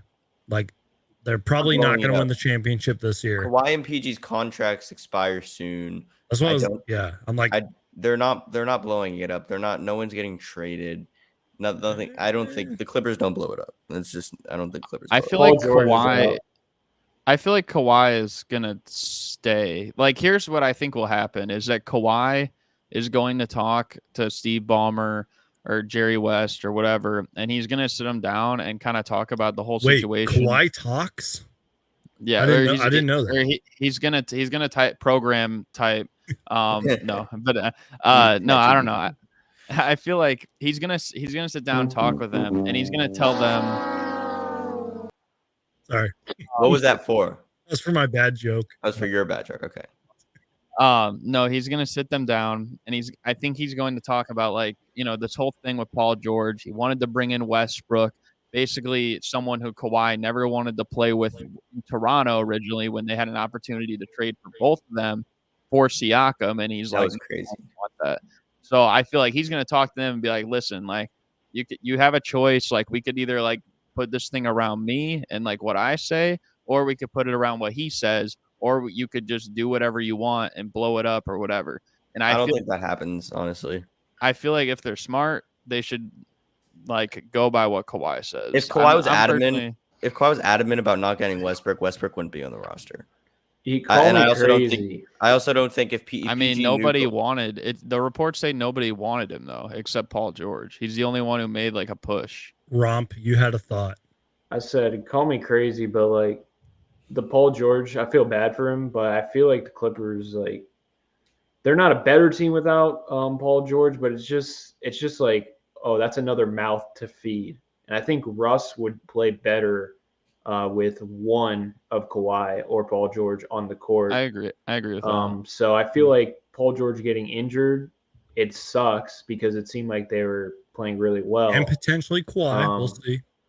But I don't know. I think they'll be fine, especially with Kawhi going into playoff mode, because when healthy, Kawhi is the best player in the league, in my opinion. Facts. Like if I had to pick one player to take me to the championship and I could guarantee health, I would pick Kawhi 100% every time. Dude, Romp, you're spitting right now. Kawhi he's the best player in the league. Dude, he literally turned into Michael Jordan against my favorite team. How can I not be saying this about him? Mm-hmm. You know? That's what I'm saying. He can guard the best player in the last 2 Reliable minutes. seem to think a little different. No, like and he does do that in the playoffs when he needs to. Anyone can say whatever they want about like Luka Doncic and stuff and how great he played against the Clippers, but go back and check the stats when Kawhi Leonard was on him and look at how he did in the fourth quarters, especially when Kawhi Leonard was on him, because he became a no factor. I'm trying to gauge my level of disagreement with that statement. For a while, I did think Kawhi was the best player in the league, and now I'm trying to go back to that because, like, during the Raptors season, I thought that was like the best playoff run by any player. Like, literally, like Kawhi literally he turned into Michael Jordan, and I feel like in the past 3 years, the NBA has evolved so much that it's so hard to like remember that. And remember like how incredible it actually was. I also think that a winning player is so distinct. I think like that's what you see in Kawhi, and I think it's rare. I think Giannis is just a clear winning player. Curry, like they're distinct. You could tell. You can like they're like a sore thumb, like in terms of their playing style. If you just use the eye test, but I feel like it's just hard for me to call Kawhi the best player in the league right now because it's just like it's been so long since I saw him be the best player. I'm not calling him right now. I'm playoff time. You're saying when healthy, yeah. Yeah, I'm saying like. Do you think he's regressed at all in the playoffs when healthy? Because I don't know if Kawhi is what he was, but there are signs that show he can turn it on, close to what he was. He definitely has taken a step down, but even him taking a step down is going to be great. And he's one of those players where he's one of the only players who can hit a consistent jump shot, but also have an effect defensively where he can take over a game defensively and also, run the offense through him. There's only Joel Embiid's one of those players who can hit a jump shot. Also, Giannis, he can take a game over offensively, but he's getting to the line. He's getting to the rim. He's not the shooter. He can be a shooter every now and again, but Kawhi, he's got everything defensively and offensively. AD as well. When AD's on top of his game, man, oh man, he's a top 3 player, but consistency. But if the Lakers get the AD they got in the bubble, I mean, they could beat anyone. He's also one of those players that can hit from anywhere, control a game offensively, and then also get a clutch block on the other end and anchor a defense. There's not many of those players out there. What about LeBron or KD? The thing I think is KD that can anchor defense. He's talking about all around players. LeBron and AD aren't the defensive monsters that AD and Kawhi are. That's not even close. There's 5 guys. Reliable Rants at all. There's like 5 superstars in the league that have like proven they can win a championship And, like just at that superstar level, and they still are at that superstar level, from LeBron to Kevin Durant to Kawhi to Steph Curry to Giannis. But the thing that I think separates Kawhi from the rest is that he has such a versatile way of scoring on the offensive end. Mm-hmm. He can score from inside, mid-range, 3-point level, and he can beat you in a variety of ways, like above the rim, below the rim, from the fadeaway. He has basically every move in his arsenal, and at the same time, he can take the best player on the other team and shut them down, because we've seen him do that with Luka. We saw him do that in stretches against Curry in 2019. I know that they had injuries, but in the finals that year too, he did the same thing to an extent there. Luka has put up 50. Can I call out Luka right quick? Please. Yeah, call out Luka because Kawhi is shutting him Especially down. if it's a negative call out, please call him out. Luka bitches Kawhi more than Kawhi shuts him down. That's completely false. Luka's one of my favorite. Luka's one of my favorite players, but he gets the biggest pass in the NBA community, along with Jokic. But we'll talk about that later. But Luka, he plays zero defense, and he's out of shape, just like Joel Embiid was earlier in his career. He reminds me so much of Embiid. He dies in the fourth quarter, and he plays zero defense. So how are you dying in the fourth quarter when you're put on the worst person strategically, and you don't go for rebounds consistently? It's like, dude, if Luka was in better shape, he would have a ring. How are you so prepared for that every time?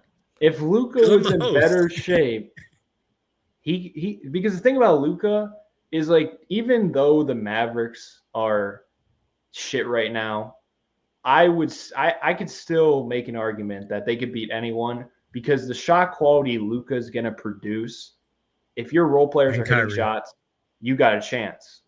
But then the thing about Luka is the problem in the fourth quarter, he usually dies out, and defensively he's usually a traffic cone. So that comes up big in the fourth quarter as well.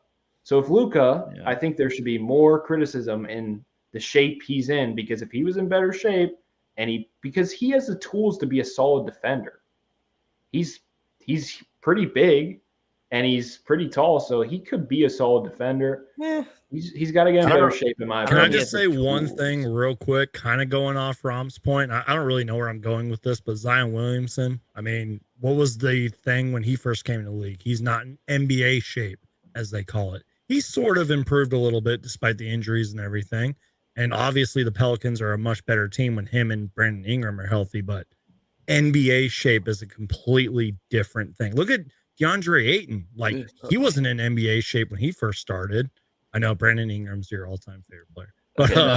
But I just wanted to bring that up. I didn't mean to like go off track, but I just thought of that when you were talking about Luka being in shape and all that. So I think Zion's another example of that too. Like, he could even be a better defender than he is. Like, even though like most of it is like he's such an athletic player, so you would think that naturally like he could be. But just like his size alone, I know he doesn't have like the greatest like wingspan, but like just his size alone and his athleticism could like help boost him into becoming like a better defender than he actually is. But I don't know. Zion's one of those players that'll make the craziest defensive play, but he doesn't play normal defense. Like his blocks, you'll look at that and be like, "Oh, this is a great defender," but that's just athleticism. That's not defense. So it's like it looks, or highlights can be deceiving sometimes. But Zion's blocks. He's a Hassan Whiteside type of defense. Maybe. I'm not trying to change the subject or anything, but like, is it weird that I still believe in Zion? Like, I'm not even. No, I believe in Zion. If he's healthy, I still believe that he's better than Ja, which might be. We don't have to crazy spend to too you much guys, time on this. I believe in the guy. I think he's a solid player when he's healthy. And again, clearly, statistically and on the record, they are one of the better teams. He's way more than solid. When Zion is a superstar when he's healthy. He was an MVP candidate earlier in the year. Zion is crazy. That's why I brought up the records. And he's like, still better than Pelicans Ja. have a better record when he plays. I think Zion better than Ja. I think Zion's defensive lapses are just more that he's not in the good enough shape. I think he wants to give it, but sometimes he just can't give the effort. He's got to improve that for sure. But also, I just think he's going to be like Embiid, where he might have to adjust his play style in order to stay healthy, because constantly taking, like, Embiid does not post up at all anymore. He is could have done that tonight. Just saying. And he does that he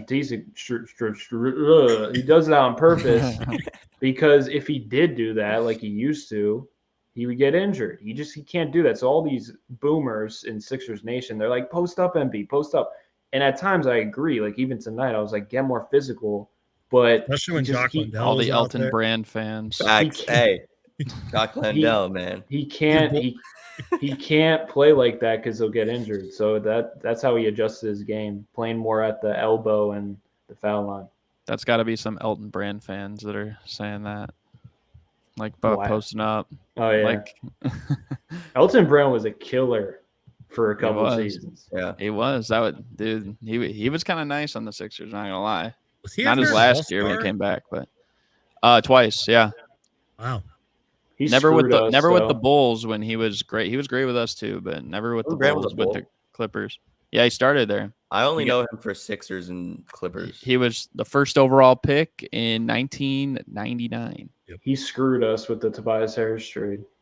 And he was co-rookie of the year, I think, with Steve Francis. And the contract too.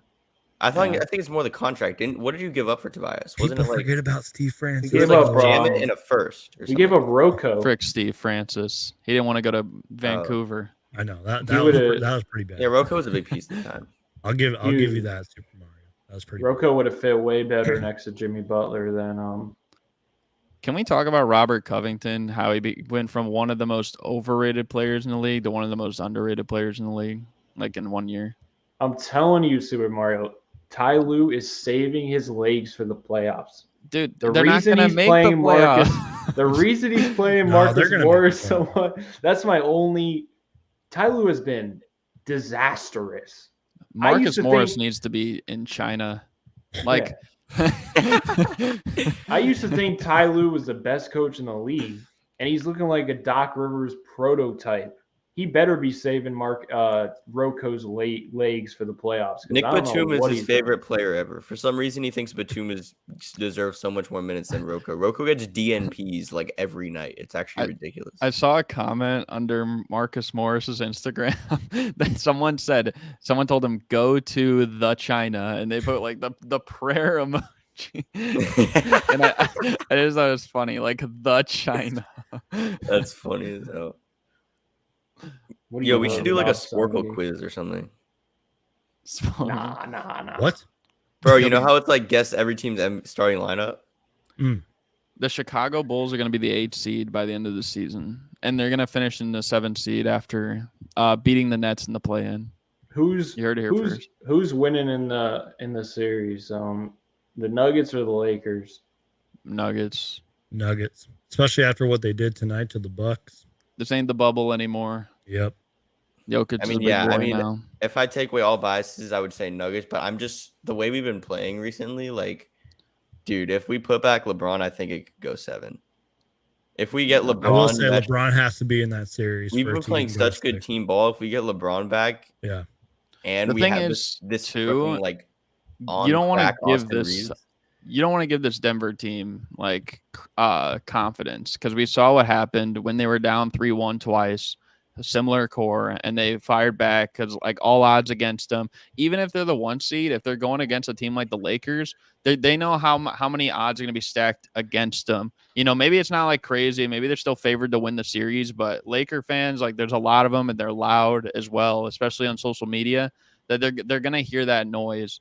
As well, and especially like, you know, Jamal Murray. We already know like how like LeBron in these situations, game 1 is a feeler game, so I can already almost expect he wouldn't win game 1. And if you give him that little bit of confidence, and then they go and take game 2, I don't know. Like, I mean, then the Lakers would, I would assume, win maybe game 3 or something like that at home. But I don't know. It's a tough situation to be in, especially when they've built chemistry all year long. The Lakers, like, it seems like it's going good right now, but every team has their ups and downs. And right now they're having an up early in like their building process with their new assets, but they're probably eventually going to have a down, and then they'll probably have an up point again and then a down before it can like kind of neutralize or stabilize a little bit more. And I feel like the Nuggets, Like they've had this unit most of the year, other than what Bones Highland out and Reggie I think Jackson you can make in, a basically. clear argument. You can make a really valid argument that the Lakers roster, when healthy, is better than the Nuggets. What I will also say too is I Yes, you agree. can. Suns Geek. there Suns Geek. has Yes, you can. I checked this recently. I think it's since 1978. So in the last 35 years, there's never been a team to win a championship that was below 500 on the road. And right now the Lakers are 16-20. So they would need to win out on the road to Wait, even can you be say in that that class. again one more time? So ever since 1978, there's never been a team to win a championship that was below 500 on the road. And the Nuggets are above 500, and so are the Kings, and so are the Clippers. That's We're the not only talking about a teams in the championship. We're West. talking about a series. Here's Well, the thing it would about have the to Lakers. be one of those three teams that gets to the finals more than likely. But the Lakers, those stats just go out the window for me because like they've been a new team ever since the trade deadline. Yes, So a lot of absolutely. those There It's been also hasn't been insane. a team like how many teams can you think of like that wiped I agree with majority of that. their team and they But- came in that year. Mario, Maybe if you're next worrying year, about maybe next year. chemistry, if you're worrying about chemistry as a problem, I'm telling you, don't, because this roster has meshed so well. It's actually ridiculous. Well, Like first of all, Darvin Ham from the jump established his rotation, and he's stuck with it ever since. And everybody knows their role, and every single game it's do they getting know better. their role? Because Yeah. the biggest piece in the picture isn't even there yet, and that's LeBron. Yeah, A lot of things are going to change. Like Austin Reaves is not going to be averaging 25 a game like he has the last few. But Austin Reaves is Dennis so good at Schroeder playing isn't. off ball and just taking his shots when he wants. It's not like it's going to take a big hit. He's not going to be getting a dozen free throws a game. I'm worried about Like- D-Lo more than Austin Reaves. I don't know How- if D-Lo I don't get why adjusting people are worried to about I think LeBron. D'Lo would do good, but he also always underperforms in the playoffs. So Yeah, I don't that's know. what I'm saying. So especially with because when you have LeBron James as your teammate, the pressure gets That's another harder thing, and harder too. because everything. If you have a down game, you get all the blame because LeBron But we James have so fans many are crazy. players that are just great playoff players, like Jared Vanderbilt, Troy Brown, Austin. No, Jared Reaves. Vanderbilt was pretty. Troy Brown. Troy Brown's an Whoa. amazing 3-and-D player, dude. He's been a great defender. Bro. Bro, Nah, if the dude, Bulls just had stop. Troy Brown, he would be playing 45 minutes a night. No, Troy- Troy Brown. ain't Just that. stop, Troy dude. Brown. Troy Brown is over the not. past Yeah, dude. Troy Brown over the past month has locked down on the perimeter, dude. That's why he starts. bro. That's why he starts. He's He trying to starts gas for a it reason. up. He's trying to gas it up, Romp. All right, let Bro, me. I'm just listing these role players who play a huge impact on our team. Like I'll help you out, Reliable. The thing you were talking about, the trade, big drastic change. Usually those teams don't win, but LeBron and AD, they've been here, so that doesn't really like LeBron and AD they're the key. They got to play well in order to get over the top. You know what I'm saying? So that change doesn't really. Well, it's say- been proven that when LeBron wasn't on the court, AD doesn't need to play well for us to win a game. AD put up 6 points and we won. AD can put up 13 and 9 and we win games.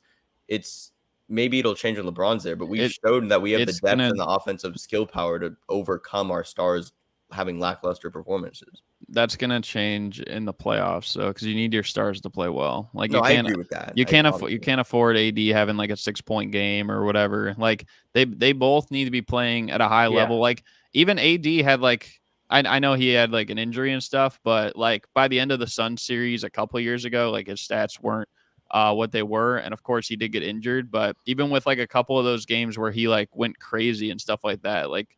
Then his stats it still ended up a little bit below, and I get that he missed most of that last game, but I mean, it's just something like that. Like I feel like you need to play. Like I think Shaq has said this before. Like the way you play in the regular season, like you need to elevate it by like 20% in the playoffs. Like if you're like 80% of yourself right now, it's got to be like 100% in the playoffs. Or if you're 100%, then you got to give like 125% or something like that. Yeah, but And your point is just like I don't think they can or will do that. That's just like because there's pretty much never been a team that's overhauled half of their key pieces on their roster and they put it together that year.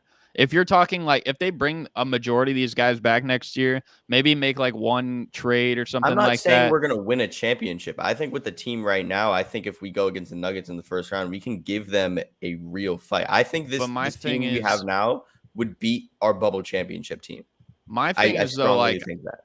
My reason, I think personally though that the Nuggets are gonna go to the finals. So that's what I'm thinking. I feel like that's what I've seen so far. You trust Jamal Murray like that? Because I think he's the swing factor. If Jamal Murray plays like he did in the bubble, when have the Nuggets ever showed you they can make it?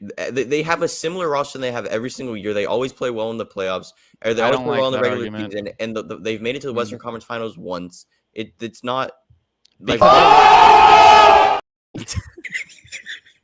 In 2021, they were missing Jamal Murray, and then last year they were missing Jamal Murray and Michael Porter. They didn't even stand a chance. Okay, but now it's like they not only added that, but they added a championship veteran in Contavious Caldwell-Pope. They added Bruce Brown. They added Reggie Jackson, who even though he hasn't played good in the regular season, he always elevates in the playoffs. I was with you with Bruce Brown, but I don't like Reggie Jackson. The point is, like, I think personally they have a lot of guys. What about Thomas Bryant? You like Thomas Bryant? Like, Thomas Bryant is one of the worst defenders in the NBA. Okay, you're overdoing it. But if he was Suns Geek, you gotta get banned right now. But if he was a Laker, no, he's good offensively, but the reason he got traded is because he is the worst defensive big man in the NBA. It's actually ridiculous. See, we all know that. Think off the top of my head, but I bet that's not true. Here's the thing: we all know the bubble was fake. Let's just put that out there. So, which is why Jimmy Butler's overrated. But sorry, I had to say that. The Jamal Murray, like, he played amazing in the bubble, and there's signs where he's great, but then there's other games like, oh man, and they're gonna need Jamal Murray. Yes, Lindsay, that's the new video.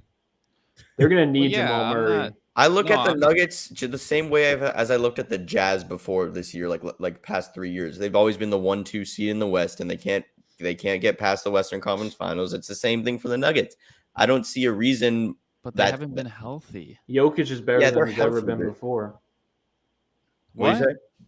Jokic is better than he's ever been before. I think that's a good enough reason to believe in them. Do you think the Nuggets will make the finals, Romp? No, I don't think that, but I think this team's better than they've ever been before. And I think the West is bad enough, or not bad enough, but just, there's no super teams anymore, and the Warriors are kind of, inconsistent and missing Andrew Wiggins. I think there's a pathway where the Nuggets finally get over the top. I just think it's going to take another great run from Jamal Murray, because the defense, I don't believe in their defense at all. Depending on the matchup. What is the Suns stay healthy? If I could say something though, like here's the thing. I think talent-wise, like the Suns are definitely the most impressive team in the West. But what I'm looking at, of course, yes, of course. But what I'm looking at is just like most of the teams that win a championship or make deep runs, there's some balance that comes all the way throughout, okay? People want to throw out the Celtics last year because they were like starting under 500 halfway through. That's an anomaly. That's a crazy anomaly, right? And maybe it could happen again this year, but where I'm going to put like my eggs into the basket of like what's happened majority of the time in history, and usually that's fallen on a team that's been good both at home and on the road. And I'm looking throughout the West. The only other teams like that are the Kings and the Clippers. And the Clippers have injuries, and the Kings have even less experience than the Denver Nuggets. And I don't know. I think that the Nuggets would have home court advantage in that series if they were to play. So I would rely on them. But, of course, like the Suns, they have probably the most talented team.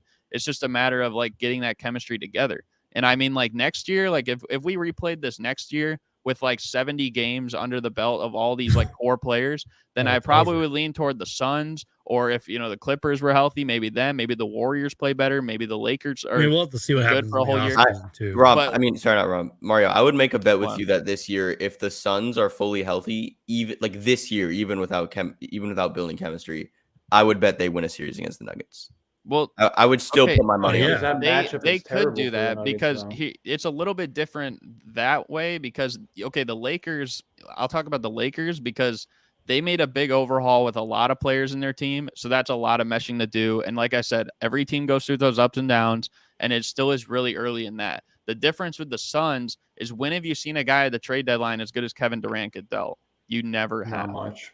So that's why I think it could happen, but I'm going to probably bet on the Nuggets. But I think that, the most talented team in the West, at least offensively, is probably the Suns. Well, I think It's just a matter of putting it the together. Suns made just as much of a seismic shift as I mean, they got rid of their two best wing players and to require Kevin Durant. I don't understand the point about D'Angelo Russell is not Kevin Durant. And Malik no, I'm Beasley talking about is not obviously Kevin we made more trades than they did. But your point, I don't understand your point about how like you said like when have we seen a player like Kevin Durant be traded? What's the point? Right.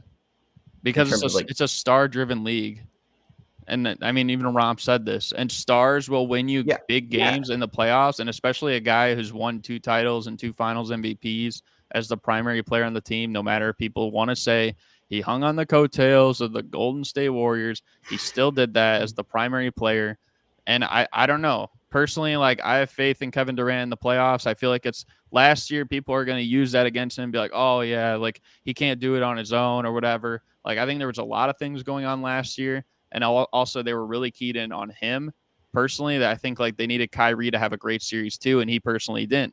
But like, look at what happened in 2021. He was having maybe on pace to have the greatest playoff run of his life, or prior to 2019 before he got injured, another great playoff run all throughout 2017, 2018 as well. Like there's just been so many things. There's not a whole lot of things you could use against a guy like Kevin Durant come playoff time. And there's a reason why like he's considered a top 15 player ever by a majority of people like that. Like that alone can shift everything.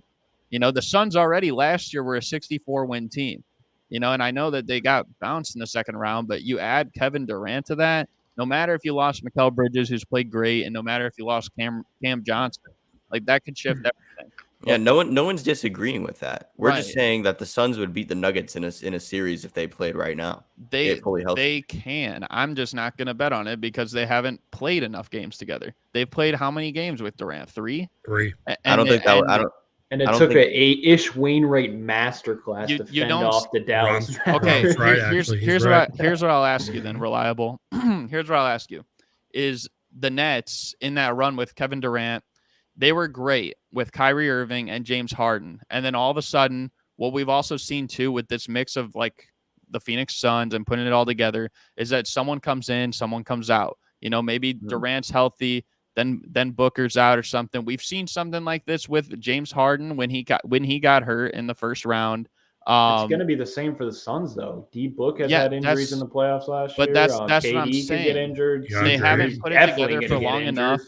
And even if they look like this supernova team, like it's still just going to be hard to predict that they put it all together like in a matter of moments. They could come back and maybe Durant like ruins the flow or something. Or he could come back and they play like the Golden State Warriors in 2017. It could happen either way. Yeah, but I agree with that. Considering it is a seismic shift, I feel like there's less adjustment period with that. And I'm more likely to depend on that than like an overhaul of like half your rotation guys all at once. And that's why I think that they can beat the Nuggets. I mean, like I feel like anyone could beat anyone at this day and the age because there's so much parity. But I feel like I would trust the Suns more to beat the Nuggets in that situation. But I'm still going to roll with the Nuggets just because this year they've been the most consistent team, I think, in the West. I know the teams have been the most. I understand your point now. Yeah. But I think that, look, we didn't give up players that were as valuable as Cam Johnson and Mikal Bridges to our team. So I think we traded half of our team, but the Suns traded players who their identity, the Suns' identity was literally Mikal Bridges, Cam Johnson were 2 of the biggest pieces to the Suns in that entire roster. We didn't give up one player who I felt had the exact same effect on our team as Mikal Bridges and Cam Johnson had on their team. So yes, we gave up more pieces, but the importance of the pieces that the Suns gave up will have almost an identical impact in terms of chemistry and seismic shifts to the Lakers.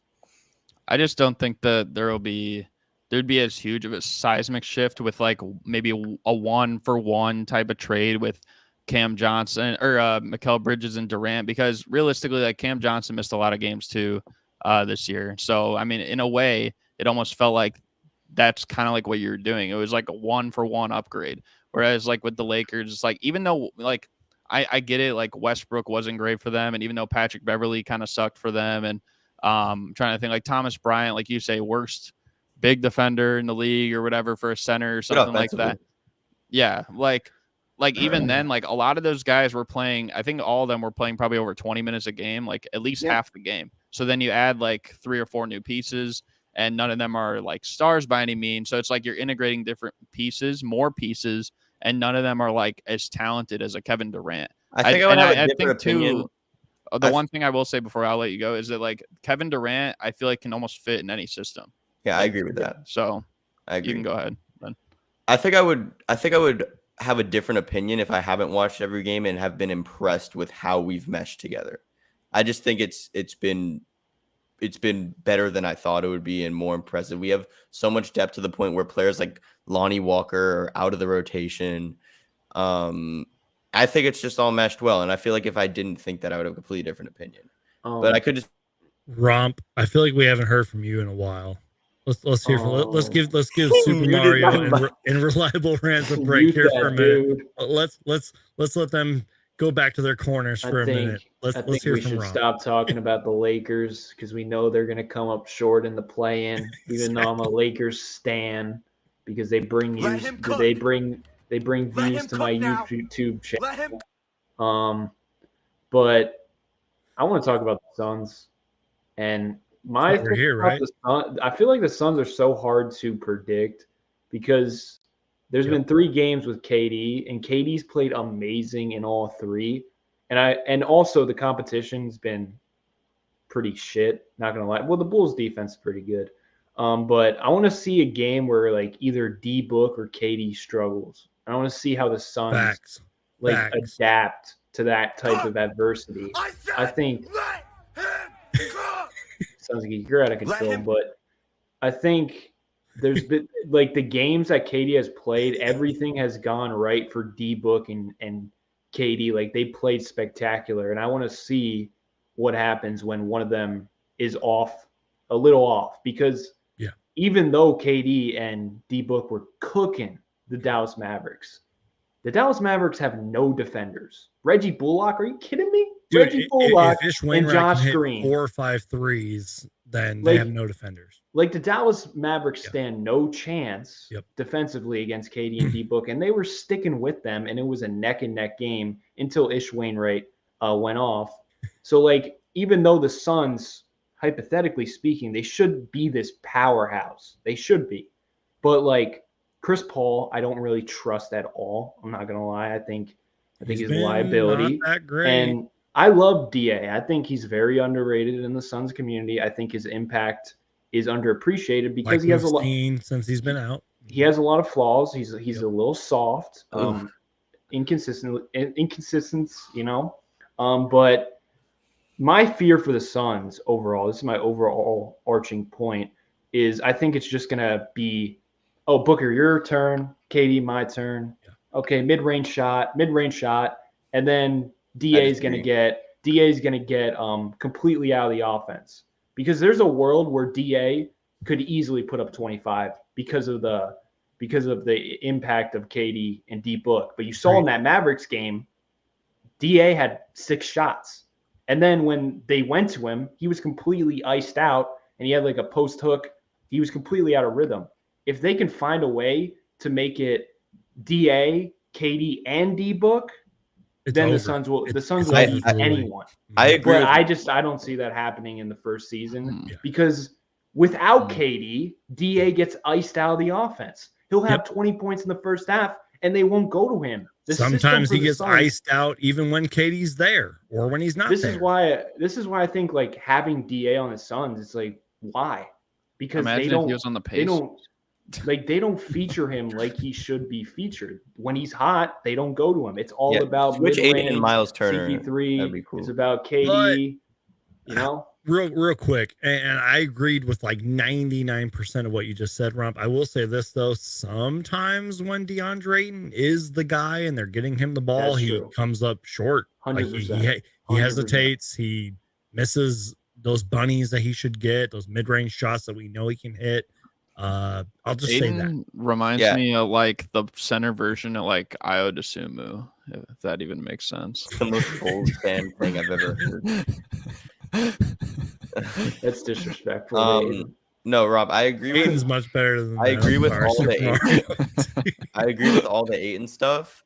I kind of disagree with what you said about the duo of Book and KD. I don't think it'll be anything like say the Bulls with Levine and DeRozan. Like, oh, it literally was against the Mavericks. No, I'm saying they'll play the same way. I don't- They're just more talented. Like, Yeah. I don't think it'll be as much of a your turn, my turn thing. I think it'll in the long term, if we let it play out, it'll be more natural. More movement. It'll less be okay. Your turn, my turn. I think I agree with that. The Bulls isn't a your turn, my turn. It's a your turn turnover.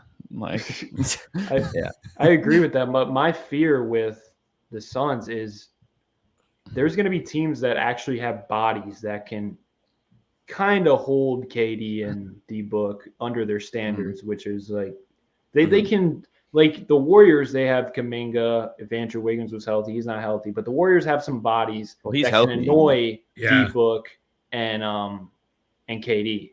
The Dallas Mavericks have zero bodies. And the Clippers, I just think it's about matchups for the Suns. So, like, if they go against the Clippers, I think the Clippers stand a chance because they got a lot of bodies potentially to throw at D-Book and KD. But if they go up against the Kings, I mean, I don't see anyone stopping KD on the Kings. Plus, DA can hold his own against Sabonis, and Sabonis is a big piece of the offense. Yeah, who on earth would stop KD on the Kings? And it's the same thing with the Nuggets. Like, the same thing with the Nuggets. A lot of Nuggets offenses, you can't leave Jokic one-on-one because he's going to cook you. Plus, he's such a great passer. But DA, he's shown that he can make life hard on Jokic.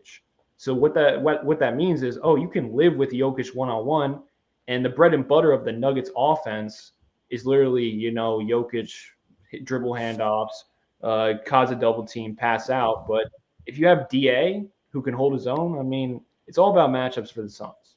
That's why I think getting that 6 seed, that's the best draw for the Clippers, Warriors, and the Suns because you're matching up against the Kings. I think the Kings are going to the conference finals. No disrespect for the Kings, but I just think it's a better matchup for the Suns than the Clippers and the Warriors. So you think the conference finals is going to be Kings Nuggets? Yeah. I mean, based on history, I can't disagree. Offense trounces with what great Super Mario's saying. defense, and the Kings have a historical. I mean, offense I'm looking at, even though you said like the Warriors would be a favorable draw, like to get the Kings, like just they haven't been great on the road this year, and the Kings, I'm looking at them like they've just been the most consistent team, both at home and on the road. I feel like they'd probably get through that series if it were to play out right now. And then you look at the next round against Memphis. I'm pretty sure they've won the season series with Memphis so far this year. And that was like, I think when they were healthy too, Memphis. So I don't know. I would trust them, especially again, like the Grizzlies stuck on the road. So the odds of the Kings winning a game in Memphis than the Grizzlies winning one in Sacramento, like, are probably higher. So I don't know. And they have experience too. He can't play defense, bro. He used to be really good, like 2 years ago. I think he got into some legal trouble or like some off the court issues. But the Kings have more experience than people like lead on, because you think Harrison Barnes, NBA champion, you think Sabonis, he's made the playoffs multiple times. Terrence Davis was an important part on the Raptors when they were winning a lot of games. Same thing with Dellavedova, he's a champion. Or same thing with Trey Lyles, he's been in the playoffs multiple times. Davion Mitchell's an NCAA champion. Like, there's so many things. Mike Brown, and they have a healthy mix of guys who have been there and haven't been there, and I feel like that's the perfect thing as well. So I think there's a good chance that the Kings defense can actually get way better in a playoff setting. I know that sounds crazy, but the way Mike Brown makes adjustments, and I just think the game's going to slow down a bit. And they do have a couple bodies. Like Harrison Barnes can hold his own. Trey Lyles, solid. And De'Aaron Fox, when he's locked in, he can be annoying. Sabonis kind of scares me a bit. De'Aaron is so but tough. Mike Brown, I think, can get that defense better than most coaches in the West. Monty Williams, I do not trust. I'm going to be real seeing his playoff. Rotation. I think he's a good locker room guy, but in terms of rotations and just calling timeouts and stuff like that, making adjustments, I think he struggles. So coaching-wise is another thing that scares me a bit for the Suns. I was so scared that Mike Brown was going to be so terrible, and I got proven wrong completely. I mean, he took that LeBron team. Everyone gives LeBron credit for that Cavs run, but Mike that Brown team was was there. terrible, But and of Mike course, Brown was the coach. LeBron's never had a I great remember- coach except Spoelstra. last year, I don't know if y'all remember this. Steve Kerr had COVID. Mike Brown coached a Warriors game, and they lost by like 65. And that was after after he already signed the contract with the Kings. And So I was like, everyone's holy like, shit, he's better be so bad as a head coach. But I feel like LeBron's coaches over the years are underrated. Like just because like we talk Spoelstra and we talk Mike Brown and then like Tyronn Lue as well. Like even though like I've had a lot of questions with him this year, like he's proven some stuff in the playoffs that makes you believe like he's a really good coach. Yep. So the point, like there's a lot of guys in there, but they'll say like, oh, he never had a Phil Jackson or something, which is maybe it's true, but like I don't know. Like I got a question lot for of good Super coaches. Mario. Go ahead. So I understand worst team, one of the worst road teams in the league. Do you The Warriors, you said, give them the Yeah, you're benefit of the doubt? Yeah, the Warriors are one of the worst road teams in the league, but they're one of the Okay. best home teams. Do you give them the benefit of the doubt because of their championship pedigree that they can No. turn it on in the playoffs, being underdogs? You don't trust them on the road to all of a sudden turn it on the road, because I feel like No, the Warriors have shown when they're locked in this year, like they've killed Boston, I think twice. They beat Milwaukee. I think they've shown that when they're locked in, they're a different team. And I think Preach. a lot of their regular season struggles is just older age. And that could definitely translate to the playoffs. But I think when they're locked in, I would give them the benefit of the doubt to not take that road record too serious. Well, the thing I will say is that there's a few things. First of all, I don't, simply for the fact that it's never happened before, like a team like that making a serious run like that. But at the same time, like we also don't even know what's going on with Andrew Wiggins. And he was like, honestly, like the second best player probably for most of their playoff run last year. So if they even want any chance, and even last year, like it almost felt like it took a little bit of everything just to get through all the obstacles they did, even though like the Nuggets were injured and the Grizzlies had some injuries and Robert Williams was 100%. It almost felt like they needed just about everything they pushed just to get through to the finals. I know they never went to like a game 7, but it felt like it was kind of like competitive to a degree most of the series, except maybe like the Dallas one, the Denver one, maybe not so much, but a lot of those games were close. So I feel like this year, like given they've been so up and down, it's hard to just turn it on, especially when I'm looking at the top 2 seeds in Denver and Memphis, and they're both great at home. And then again, like Sacramento's, they can do it kind of both ways. I would have more faith in Sacramento winning in Golden State than I would Golden State winning in Sacramento. I'm not like just because of things that have happened like in the past. I don't know. Without Andrew Wiggins, yeah, I might agree. But it's like, what happened the other 2 years when they won the championship with this exact same core, the exact same roster? They had to win games. I saw the chat. 2015? No, I'm just talking about this Warriors team with the same core has shown that they can win games. This core was way younger then, and in their prime. I Like Draymond agree. is not. But I think the same Steph player. is better. I think Steph is better than he's ever been before. I think with a fully like, healthy roster, I think these recent away statistics, I agree with Romp on this one, honestly. I don't trust like their depth, at least right now too. Like I'm looking at like, is JaMychal Green gonna get these minutes, or is like Anthony Lamb or it's Ty Jerome or something like that? I think Kuminga is definitely going to have to be huge without. Yeah, Wiggins. really, He's been playing really well lately. And is Gary Payton even going to be like 100%? They started playing Iggy now, who Gary Payton's Iggy's coming washed. back I tomorrow. love Iggy, but he's washed. Yeah, of course. I think DiVincenzo has really played himself. Yeah, they have enough, dude. They have defense. Poole, DiVincenzo, and Kuminga is enough right now, like to make a. Poole's been like pretty bad. He's been but he's still such an offensive threat that you it just without can't, Steph, he's good. You just can't turn it on like that and expect to win. There's a reason that only one time ever that a team that's had like been on the road for 4 straight times in the playoffs has ever won a championship, and that was the Rockets in '95.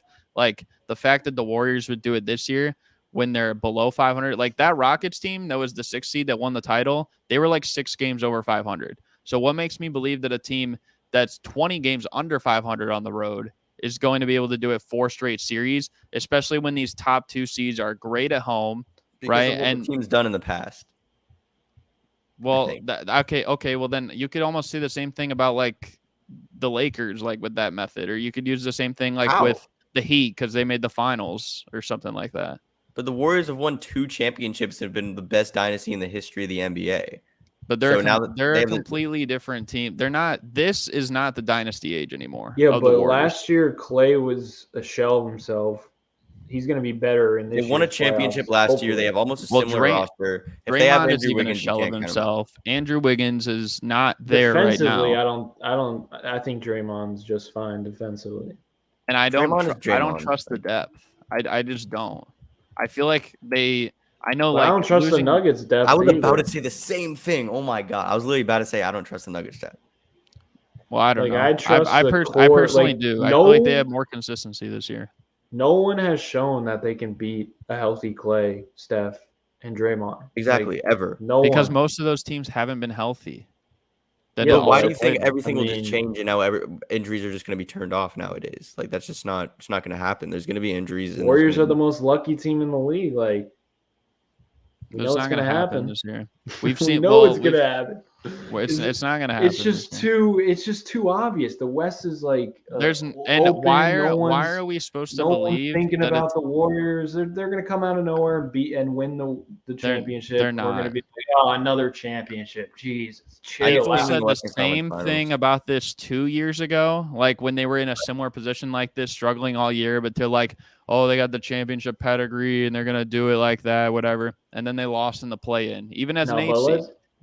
Last year they had that consistency all throughout. They were one of the best teams. Yeah, they had a couple injuries and stuff, but they were still great at home, great on the road, and they were a true contender all throughout. But 2 years ago, like when people are saying the same thing, that they're kind of in a similar situation of now, like that didn't happen. And they actually fell apart. Break it up. So, but it's not going to happen. No one's beating any. Let's just be real. The East is going to.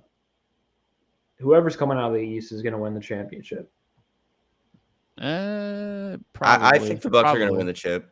I don't know what bow tie means, but if bow tie means another beer, I did just grab one. I feel like I'm really interested to see if when the Bucks play the Sixers, because the Bucks will play the Sixers in the conference finals. I want to see over who. I do not. We match up great with the Bucks. We match up wonderful with the Bucks. I think the Sixers are going to be Boston. Would you rather play the Bucks than Celtics? I would rather play Bucks because Boston has our number. I think you guys would beat Boston. Low key, in the beginning of the year, I was like, no one's beating Boston. But with the Jaylen Brown thing, Marcus Smart is a huge locker room guy for them. And he kind of got benched, and he's not the same. He's also injured. And Tatum's had injuries too, right? Udoka was also huge for that locker room in terms of just calling them out beautifully. I have a hot Joe take. Joe Mazzulla has been terrible lately. Like I have a really hot take. I just feel like Boston's they're kind of I don't know, they can turn it on, but I'm not as confident as I was in the beginning of the year. Like in the beginning of the year, I thought Boston was just going to run away and it was going to be easy for them to just get through anyone. But what's your hot take, Super Mario?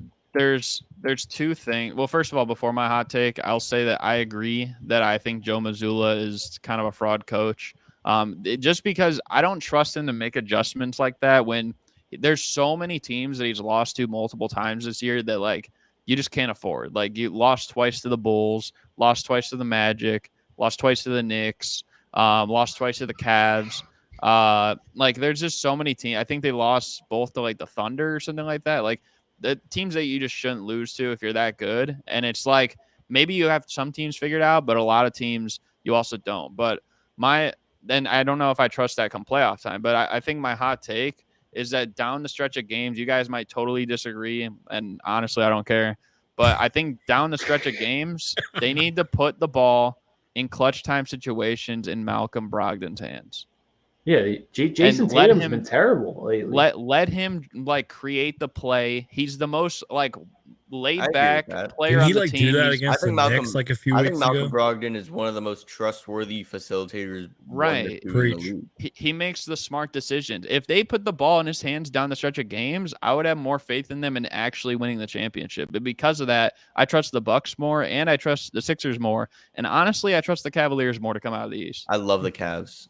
I trust all three of those teams more than would you rather Romp, would you rather have the Cavs or the Bucks? Cavs. Either.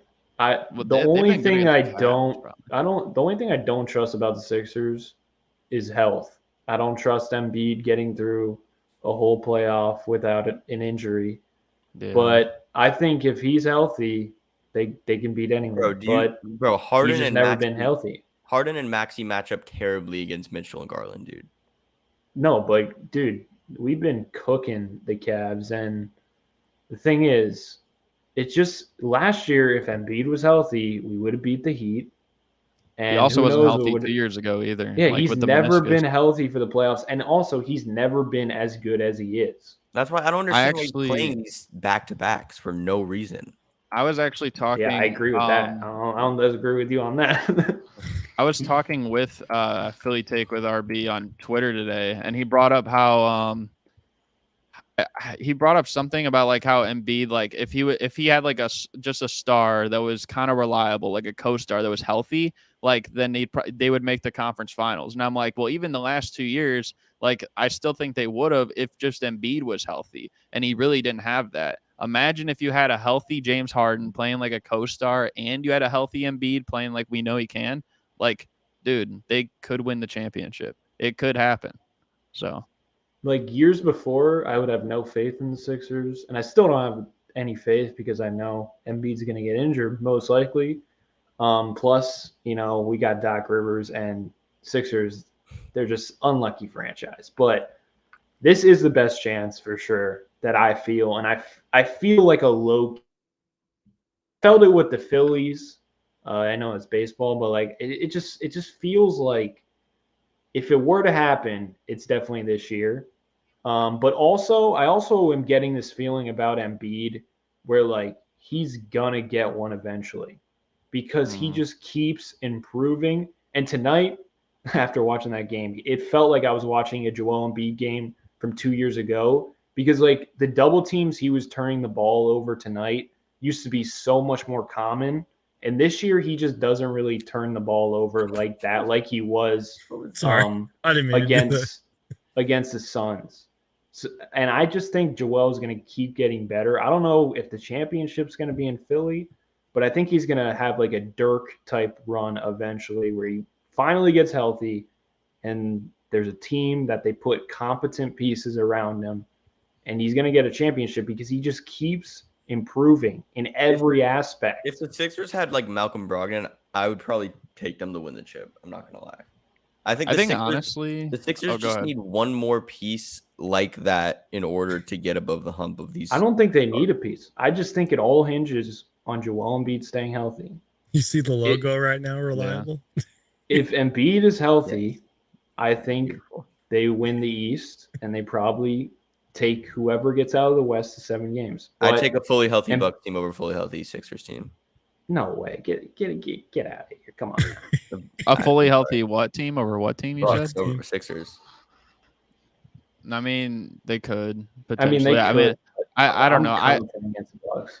I'm just interested to see Joel Embiid and Giannis go against each other this year, and I'm hoping there's no injuries, because if everyone's healthy in the playoffs this year, I think that those two are going to match up. Even though before the season I did pick the Cavs to make the finals, and it still is definitely possible, but it's just hard to bet against them, against the Bucks, the way the Bucks have been playing right now. Like, if there was another like route, then maybe I'd be more. Such a beautifully constructed team. They have so much. They have so much better. They have better depth than the Sixers. I think they're better coached than the Sixers. They've won a playoff. They've won a championship. They've been in that position before. They have the best player in the entire league. I don't know. I think they have all the momentum, and I think they're a better team than the Sixers. Brooke Lopez scares me more than Giannis, if I'm being Drew Holiday is going to literally lock up Tyrese Maxey. Dude, Harden Harden cooked everyone on the Bucks the last matchup. He cooked everyone. He was making Drew Holiday look silly. And the crazy thing is, the Bulls made freaking James Harden look washed. And then the Bucks stopped changing in the background. He was cooking Drew Holiday. Dude, he was cooking Giannis. You know what I think? And the thing about Chris Middleton is a traffic cone defensively. He is going to get played off the court. I'm telling you. Who do you say was a traffic cone? Chris Middleton. He's been terrible defensively this year. And watch that Sixers game. They kept going at Chris Middleton. And if Chris Middleton's like that, maybe he gets better. Maybe he ramps up a bit. I'm not saying he's going to be a traffic cone in the playoffs. He might ramp up and he might be saving himself. But the thing is, if Chris Middleton is like that defensively, they're not going to get to the championship. Plus, offensively, he kind of looks like a shell of himself. They need Chris Middleton scoring for them to reach the top, because everyone talks about how the Nuggets, they have defensive issues. Jokic is a traffic cone defensively, and I agree because I'm a Joel Embiid stan. Fluff Jokic. But the thing is, the Bucks, I don't trust their offense in the playoffs. I trust their defense. They won a championship with the exact same offense in the playoffs 2 years ago. I think the 76ers are going to the finals. Oh shit! I don't know if that's here's my thing. Alarming. Why? But the thing I think though is that if they play the Bucks in a series like that, I think James Harden is going to have one of the best series he's ever had, because I think that he feels yes. Ever since James Harden got his own team with the Houston Rockets from year one, ever since he left OKC, he's been an all-star. And if he's going against a team where Drew Holiday, who just made the all-star team, is over there, I think he's going to show him up, and he's going to be like, you know what? Like, it's now or never. Stupid. This is the off season that I'm going to get paid. I'm going to show myself. I'm going to show the world that I'm going to come out, and I'm going to prove him wrong. And I think personally, I trust, even though you can say whatever you want about James Harden or whatever, he's a fraud, a playoff choker. He's a top 75 player of all time. And Drew Holiday is not. Yeah, dude. I think. But Drew Holiday is also the best perimeter defender in the NBA, and he's not James Harden. But does that mean that the Sixers are going to win the entire series? I think so. Yeah, I think James Harden will have a great series. Rob, also, all your points are just destroyed by past evidence. Everything you've been saying about the Bucks can be completely just made over, like looking at why did the Bucks win though? They won because they locked down the Suns, and then Giannis I've thought about it for a while, and I just feel like this whole MVP narrative between Jokic and Embiid, and everyone's like basically trashing on both of them. Oh, they can't win or anything like that. I think they're both going to prove people wrong, and they're going to make the finals. I could be wrong. You know, there's obviously the Suns. Awesome. I think obviously the Suns, like, they're a great talented team. If the Clippers got 100%, maybe they could put it together or something like that. You know, Warriors had the experience, whatever, the Bucks as well. But I feel like that's what we're going to see this year, and people are going to stop hating as much on both of them, one side or another. That's kind of like what I've been thinking about lately, and I feel like that's what we're going to get. I think Giannis is NBA, you should rig it. You should definitely rig it for the Sixers. Nuggets and Sixers. Can someone give me one valid reason why Giannis isn't the MVP? I don't. I mean, he's missed a lot of games. Yeah, I guess. I just I don't understand why MVP. Here's my MVP argument. Giannis has 2. Jokic has 2. Just give it to Embiid. Who gives? Well, honestly, Embiid. Come on. I personally think, personally think, at least this year, that it should go to Jokic, but I thought last year it should have went to Embiid. Yeah, I agree with that. I 100% agree. Like, that's why I wouldn't mind that too much, even though, like, I just hate, like, where it's like you got to give someone something because it's like you messed up. You know what I mean? But I do think Jokic deserves it this year. And I honestly, like, even Embiid though, should like, have won it last year because they completely forgot about the first half of the season. And it's even though I would not mind all of a with sudden, the shift Embiid, changed. even though I wouldn't mind with Embiid winning it this year, like, it's just like, it's disgusting. And we saw it last year, like you said, with Embiid. It's just disgusting how they like change the narrative. Like, oh, you can't give it to him. Like, he's saying, like, the voters, like, how could they do this to me? Like, for Embiid. Oh, you can't give it to Jokic because, like, dude, there's literally like people like Kendrick Perkins saying you can't give it to him because he's white. I mean, like, come on.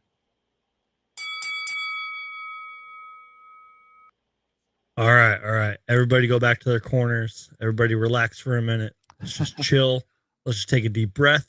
Let me play the bell one more time. Why? We were in the middle of a conversation. Hey, you can mute it. This is what's that show? Pardon the interruption, where I can mute you guys. Okay, so we've been live for. I want to say something to Super Mario. No, I wanted to say something. I actually wanted to say something.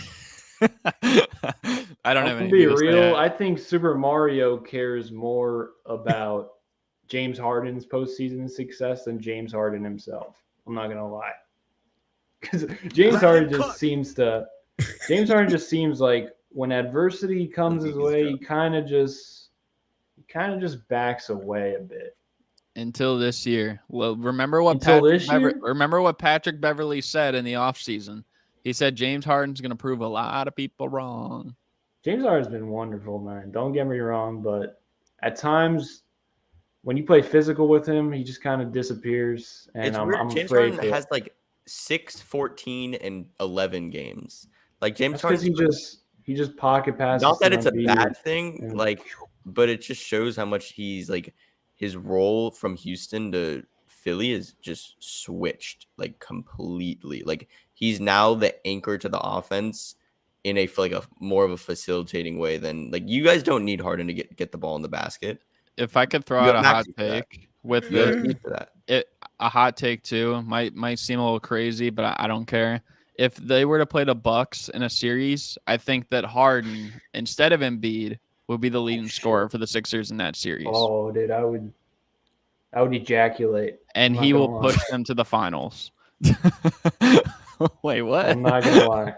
That would be Harden scoring more than Embiid. Bro, like that would be insane. This is like a movie. He has all these dude. plot points in like it's going to be a movie because James Harden knows what it's like to film a movie. What? Bro, what are you talking about, man? It's gonna be a movie. Did you like that, Suns Geek? Yes. we might have to wrap it up. This is getting out of hand. Wait, last point. Wait. Oh yeah, no. I remember something I was gonna say earlier, and then it was about Chris Middleton. I think you can easily compare Chris Middleton to this year to Tobias Harris this year. He's turned into a guy who knows his role. He's still very efficient. Been injured. The Bucks then. He's a 15 to 20 guy, but you say he's a liability. He's not a liability. He's just a little bit worse than he was, and he's still efficient. He's been injured. I'm not gonna lie, Karis LeVert's better than Middleton. When Chris Middleton's healthy, he's one of the best scorers in the league. That's crazy. Yeah, I mean, I've always been like a huge Karis LeVert fan, so like I can't really be super mad at that. But I would take Michael Porter Jr. over Chris Middleton. That's so stupid. That's dumb. Okay, maybe not that, but this year. Yeah, I mean, Dude, this regular season he's played better, but I probably still trust Middleton more. Like, in playoffs. Yeah, but this regular season Porter's been better. But Middleton, bro, he carried a lot of that load offensively for the Bucks. I just don't know if he'll do it again. I don't know if he can do that. I'm saying. Brook Lopez is having one of the best years of his entire career. Like he had a crazy run, and he had a crazy finals, and especially a crazy conference finals against Atlanta with no Giannis. Like, that, dude, he literally outplayed Trey Young, who's like a top 15, top 20 player in the league. If you put them side by side and said, is Chris Middleton going to outplay Trey Young in another series? Even if those two teams played again, you probably went bet on it, and maybe the Hawks would win that series. And the Hawks right now like suck, like they're mid. Like, what makes you think that he's gonna have a crazy series like that again against the Sixers or the Celtics or the Cavs? Even maybe the And Knicks. the Bucks I don't even know. The Bucks got extremely lucky versus the Nets with injuries did get and lucky. stuff like that. And Not taking anything away from the ring, like even got but kind of they got lucky lucky. against the Hawks because Trey Young also did go down like right after Giannis went down. To be fair, you need luck to win. Hawks are one of the biggest disappointments this year. DeJounte Murray, Trey Young backcourt. You said the Hawks, not the Bucks. Yeah, I was like, what? No, the Hawks, dude, they suck. We were just talking about the Hawks, right? I think the Hawks. I thought you need said the Bucks. Oh no, I said Hawks. Hawks. I think Trey Young's gonna want out. He's gonna request a trade. He's coming to the Sixers. So happy, bro. First of all, DeJounte's been playing like good, but like he hasn't been amazing, really. Can I just say something about the Hawks real quick? Yeah. I guess I kind of understand why you would think Trey Young wants out, but I'll just say this. I don't think they would have. And I understand the Nate McMillan stuff and how disastrous that was, but like, I don't know if they would like necessarily, like if Trey Young would really ask for a trade out because the whole DeJounte Murray thing, just saying. I mean, they made that trade for a reason. What I will say, though, is they just need help. Well, first of all, situations like that don't always last too long. I mean, really, how long was D'Lo in Minnesota? And that was like Cat's brother, essentially. Like he was there like 2 years or something. Yeah, but also like AD and Kyrie and Brooklyn. Right. Yeah. Like, and at least games played, not too much. But what I think about like Trey Young is, I mean, we saw this 2 years ago when he like didn't make the playoffs, and even though they were actually not playing too bad, like Lloyd Pierce ended up getting fired, and then same thing this year. He's not an all-star. He has like things like coming out with the coach where he's like, I'm not showing up to practice, but I still want to start. Oh, now I'm not going to play in the game. Actually. I mean, we even talked about that when I had you on my thing, Suns Geek. Yeah. But then like now it's like, oh, Nate McMillan's out and you got Quinn Snyder in there. Like it almost just seems like there's a narrative built that he's a coach killer. And I knew he would not make the All-Star team after that news with the Nate McMillan stuff just because of that. Like, and I feel like it's hurting his rep, and I feel like he probably knows that, and he probably wants to go somewhere where he can thrive more, a team that's better. Like, he probably is going to request out. It could be the Sixers, maybe. I mean, if Harden a trade package for Trey Young would be so weird. I feel like you'd have to give up like Harden or if Harden goes to the Rockets, I would trade Maxey for the Rockets. You're right. Yeah. No, or if Harden walks somewhere, you would trade Maxey for Trey. I would not trade Maxey for Trey. I would trade Maxey for Trey. I would. If Harden left, I would not trade Maxey. Maxey's like a discount Trey Young. Is that fair to say? What would that? They're basically getting rid of both of them too. Ron, remember how great the Sixers were though last year before the Harden trade as well? Like Maxey was playing out of his mind, and now he's only better. Maxey, but if you want to get Trey Young, you're gonna have to give up Maxey. But I don't understand why you think Trey Young would cause more winning environment. Trey Young next to Embiid would be insane because the problem with Harden is he can't get by guys as much as he used to. The reason I disagree, Trey Young would fling it up and let Joel Embiid catch all the rebounds. The reason I disagree with adjusting to the Embiid style could be trouble though. I disagree with that because I think the one thing that Trey Young's done consistently over the past several years is him and Clint Capella have had that lob game going. And I don't know if him and Embiid are going to have that connection as much. I feel like Embiid, you still want Embiid to have the ball like within maybe the like 12 to 15 foot range, maybe like pick and pop, pick and roll, essentially like sometimes and stuff like that. But you're not going to run it like an overkill, which is what Trey Young specializes in. And I feel like there's going to be a lot of times where he's going to play the same way that you see Harden play. Sometimes when he gets too much into the dribble action. And at the same time, Trey Young is a worse defender probably than Harden. And Maxey. And smaller. And Maxey. Yeah. So but I would just surround in a perfect situation, I would just surround Maxey and Embiid with 3 and D, those and types really of players. he's really a worse 3-point shooter than both. I know that he has like this Trey Young? Yeah, I know he has this, I guess, mysterious like narrative that he's better, but he's really not. He can shoot deeper. He shoots a lot of them. He shoots more threes, but he's not a more efficient 3-point shooter. He's not. Yeah, you know what? Yeah, that makes sense. All right, y'all. We've reached the 2-hour and 30-minute mark of this show. It's an program. I just wanted to see how you guys were doing. If you guys are okay, if you want to keep going. I feel like we've had some very heated, great conversations, if you will. I forgot there was a game today. I know, like I feel like we spent 30 minutes on the game and then we just talked NBA, which that's kind of was the game plan, to be honest with you. Well, I found out the Sixers are going to the chip. I'm good, man. Sixers and Nuggets are going to match It's up. like 3 a.m. where y'all at? It's like Rump, 12 here. just real quick, I just wanted to read you a stat real quick because I know we kind of had the MVP conversation earlier a little bit. This comes from the great Matt Williams over at ESPN. Now, this was prior to tonight's game. Joel Embiid in March, 35 points per game, 61% from the field, and there's still a few games left in March. That's all I wanted to say. I'm sorry. That's my Joel Embiid should win MVP talk. Can I throw out another stat that they showed from the game? Actually, you guys might have seen it, but they showed the highest percentage of team points in March, and the leader on that was Devin Booker, has 28.6% of his team's points in March, and second was Joel Embiid, 26.5%. Third was actually Zach LaVine with 26.2%. No way. Fourth was Damian Lillard with 24.5%, and then fifth was Mikal Bridges, 24%. That makes sense. So he's been doing everything for the Nets. I thought that'd be interesting to bring up. If LaVine's like 26, I would say DeMar's probably like 18, 19. Yeah. DeMar's probably like 22, honestly. Like it's probably even higher than that. You think just like, then that only leaves like that means that LaVine and DeMar are literally 50% of your entire roster. Dude, we had a game like last week where we scored 139 points and 109 of them were LaVine, DeMar, and Vucevic. And we had like 2 games in the last like week and a half where they've been the only guys scoring in the fourth quarter. Okay, first of all, I just have to say something. This Gilbert guy, that profile picture.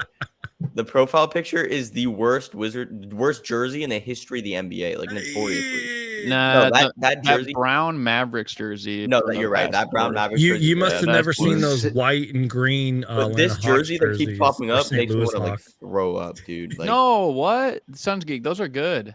He's saying, why are you going at him? He's saying your Lakers are gonna take out. I'm not going at him. I'm going at the jersey on his profile picture. You're going at him, man. No, I'm not. I would be offended if I was Gilbert. I like Gilbert Arbala. That's my boy. Also, I think that's low key racist. Gotta get canceled. Wrap it up. Wow, this has been a great show, everybody. Smash the like button. Have a good night, everybody. Peace. No, but I don't know. I mean, like, so I guess like what I would ask Gilbert is like why he would think that. You know what I mean? I didn't even read the like, comment.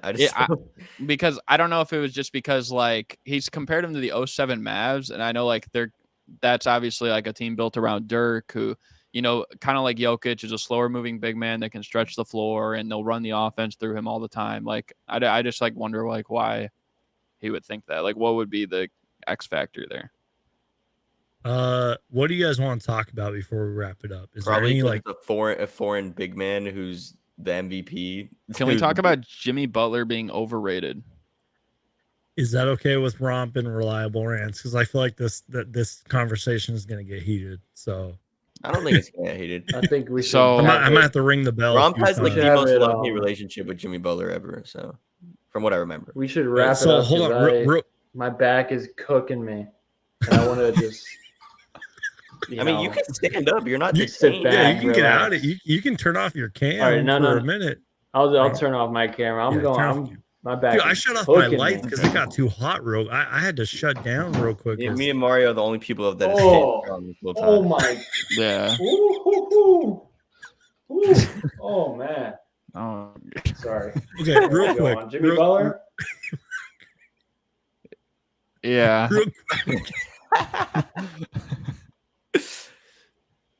Real quick, Super Mario had an incredible sort of angry rant yesterday about Jimmy Butler, and I was gonna let you know, Super Mario, the reason that I didn't clip it because I knew we were gonna talk about this, and because I kind of had a busy day, sort of. but I kind of wanted to wait for reliable and Romp and heck, even me, even in my current state right now, to give a little bit more opinion on this. But I wanted you to pretty much wrap up the show with this Jimmy Butler heated conversation, debate, whatever it is. So I'm going to let you have the floor here. Okay. So go ahead and talk about Jimmy Butler.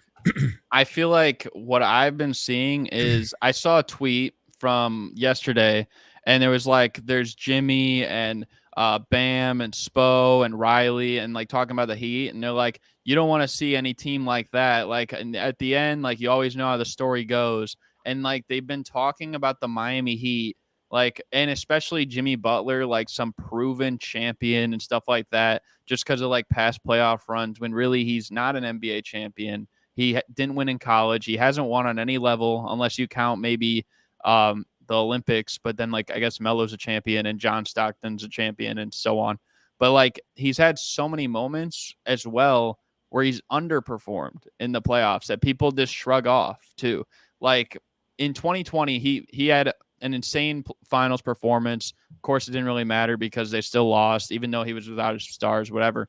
But, like, even leading up to that, like, Dragic and Bam, who both got hurt, they led the team in 4 of the 5 stat categories. Or like in 2013 in Game 7 with the Bulls, my Bulls, and the Nets. Like this dude had like a game score that was like 10. It was like 10 lower. It was like a 6.5. He was 3 for 10 from the field. He sucked in the game. He was by far the worst starter on the floor, and like something like that. Same thing the next year when he was supposed to take a step up, and he had a disappointing playoff run, and he shot like 38%. And then he shot like 38%, I believe, too, in Game 4 and Game 6 against the Cavs in 2015. And then in 2017, they were up 2-0 on the Celtics, and he sucked in Games 3 to 6, and he choked those games away, and they blew a 2-0 lead. I know they were an 8 seed, but still, again. And then with the Timberwolves in the playoffs in 2018, he was nowhere to be found at all. Actually, not even talking from a bias perspective at all, Derrick Rose was the best player for the Timberwolves in that series. He just was. You can even go back. You can check that series. He simply was. Jimmy Butler was atrocious. And then even that series with Toronto, where I know people remember like that clutch layup he had before the Kawhi shot. Like he wasn't good in Game 1. And even in that Game 7, he really wasn't that good. Like I think he had like 16 points or something like that, but he was like 5 for 15 shooting. Okay. So that's another critical game. And then, of course, like everyone, the only thing like everyone talks about maybe will be like him with Bryn Forbes in 2021 and like how he'll get outscored by him. And that's huge. You know, he got swept against a team and got outscored by Bryn Forbes. And then even last year as well, I like in that Boston series, it's so overrated because he had 3 games in that series where he averaged less than 10 points. And then in Game 7, he played better, but in the last like 5 minutes of the game, he was the only Heat player that didn't score or didn't assist on anything. And then at the same time, he took that shot near the end. He took a 3, and then he got like applauded for it, even though he missed. Like, it's like, oh, it's okay, Jimmy. You know, you did good I and remember stuff that like so that. well. Like, dude, if anyone else took that shot, like if Paul George took that shot, he would have been criticized forever. If DeMar DeRozan took that shot, if Damian Lillard took that shot, they would have been criticized forever. Dame wouldn't have. He still would have. If Devin Booker would have took that shot. No, because Devin Dame wouldn't have been. But my point is, like, they criticize these guys for not winning a championship, not getting to the finals. And they're like, oh, Jimmy Butler, he's made the finals. Which, first of all, if I hear a lot of people say that the bubble doesn't count or something, and they hold that against the Lakers, like, you'll probably like this, Reliable. They hold the bubble against the Lakers. Well, then why don't they hold it against the Heat? You know what I mean? Like, but they're like, oh, Jimmy Butler had a great bubble run or something. But, oh, the Heat or the Lakers, it doesn't count. It's like a Mickey Mouse or whatever. But even like last year, dude, if I'm saying like those guys, like Paul George called himself playoff P, and he hasn't like been able, even though like 2 years ago, he led the Clippers to their first ever conference finals appearance. He went toe to toe and almost single-handedly beat the Big 3 Heat, and he still gets hate. DeMar DeRozan last year dropped a career high in the playoffs, 41 points, and he still gets hate. Damian Lillard had 2 series-winning shots in the playoffs, and he still gets hate more than Jimmy Butler because they never made the finals, which I think is dumb because at the same time, and like with that logic, that's like saying that getting further in the playoffs makes you better. So like the 2021 Hawks are better than the Nets by that logic, or the 2018 Cavs are better than the Rockets, or the 2002 Nets are better than the Kings. And all those just aren't true. Sometimes it's a different route to get to the finals. And at the same time, like there's just a lot of missed context with Jimmy Butler, who also like before that Bryn Forbes series, he literally said like, oh, I'm stupidly locked in. And then he comes out and has one of the worst playoff series of his life. And then this year, he even said this year, he's like, oh, I know we're going to win the championship. And they're the 7 seed right now. Like, dude, if Paul George said, I know we're winning the championship or I'm stupidly locked in, he's getting criticized to the moon and back, right? Or same thing with DeRozan. Let him cook So, now. Let him that's, cook. I guess, I don't know. Like, that's, I guess, like my whole argument is that, like, Jimmy Butler gets put on a pedestal and these other guys, like, they get criticized for it when he hasn't won anything either. And he has his fair share of chokes. So, yeah. I would also add go to back that, to your corner, Super Mario Hoops. Go back to your corner. I would add to that and saying he has the craziest whistle in the league that no one gives a shit about. Yeah. Like, he has a way better whistle than Giannis and Embiid. I don't know. And he's also That's coming from a Sixers fan, by the way. He's a crazy foul baiter. Mm-hmm. I think it's He's also on Embiid's level of foul baiting. I think Jimmy's background has really came to light. People really resonate with that and love to, like, he also doesn't try in the regular put him season on a pedestal. And I think it's also on the defensive end how he's known for that. I think he's just such a likable player, and I think that I pretty much agree with everything you said, Mario. I think the term finals and just seeing how Jimmy led a team to that to that place kind of just makes NBA fans forget about everything else that he's choked or everything else that he's not done well for the Heat. Did you like him on the Bulls? Yeah, I mean, I did like him. I think like to later years. No, I really liked him the first few years because I thought like he was always an energy guy. I thought like to an extent like he was one of our best defenders against LeBron, especially like when he was averaging like 12. Yeah, like the one year when Luol Deng was injured, like he was like one of our best guys to guard LeBron, and like I think he even had like a critical dunk like in one of the games. So he had his moments, and I liked him. I feel like personally, like the one thing I don't like about him when he was with the Bulls is I feel like his ego kind of got the best of him, and whether it was for right or wrong, like it almost seemed like he could have been the best player on the team, whatever. Like him, Pau Gasol, D Rose, like when they had all those guys together. But the thing is, like he almost like wanted to be the captain on the team, and like we saw that really come to light on the Timberwolves. I mean, god damn. Yeah, like, but at Same least with at the that Sixers. point, I get it with the Timberwolves because you've been there. You're more experienced than Cat and Wiggins. But at that point, like when Derrick Rose is a former MVP and Joakim Noah is a former top 5 MVP candidate, like how are you going to have more experience and be talking over them and trying to be like, I'm the captain now? Like that's not going to fly. These guys made the conference finals without you. They were the best record in the league back-to-back years when you were a nobody sitting on that bench. So that's why I don't like, that's the part I don't like about him is he tried to assert himself into like this ultimate leader. And then as a result, it like kind of broke up our team. You know, we didn't make the playoffs that one year. Then Rose was shipped out and Joakim was shipped out. He had his little 1 year of wonder after that, and they didn't do anything. And he choked in the playoffs that year too. And then he got shipped out. So it almost like, in a way, it helped. I'm not saying he's the biggest reason, but it almost like helped contribute to us breaking up the team. So, and now he's literally just living that. He's had his own team for multiple years, and yeah. I mean, and that Sixers team with it was like what was it? It was like Redick, Butler, Embiid. That bench was so fucking. That team was something else. Yeah. It was good, but it was super flawed. And also, Jimmy Butler, during the regular season, he was like refusing to shoot threes because he was pissed at Brett Brown for not running the offense through him. And he was right. Yeah, exactly. Yeah. Because Ben Simmons Like, I'm not saying he was right. Like, he was right about all the things he was pissed off about.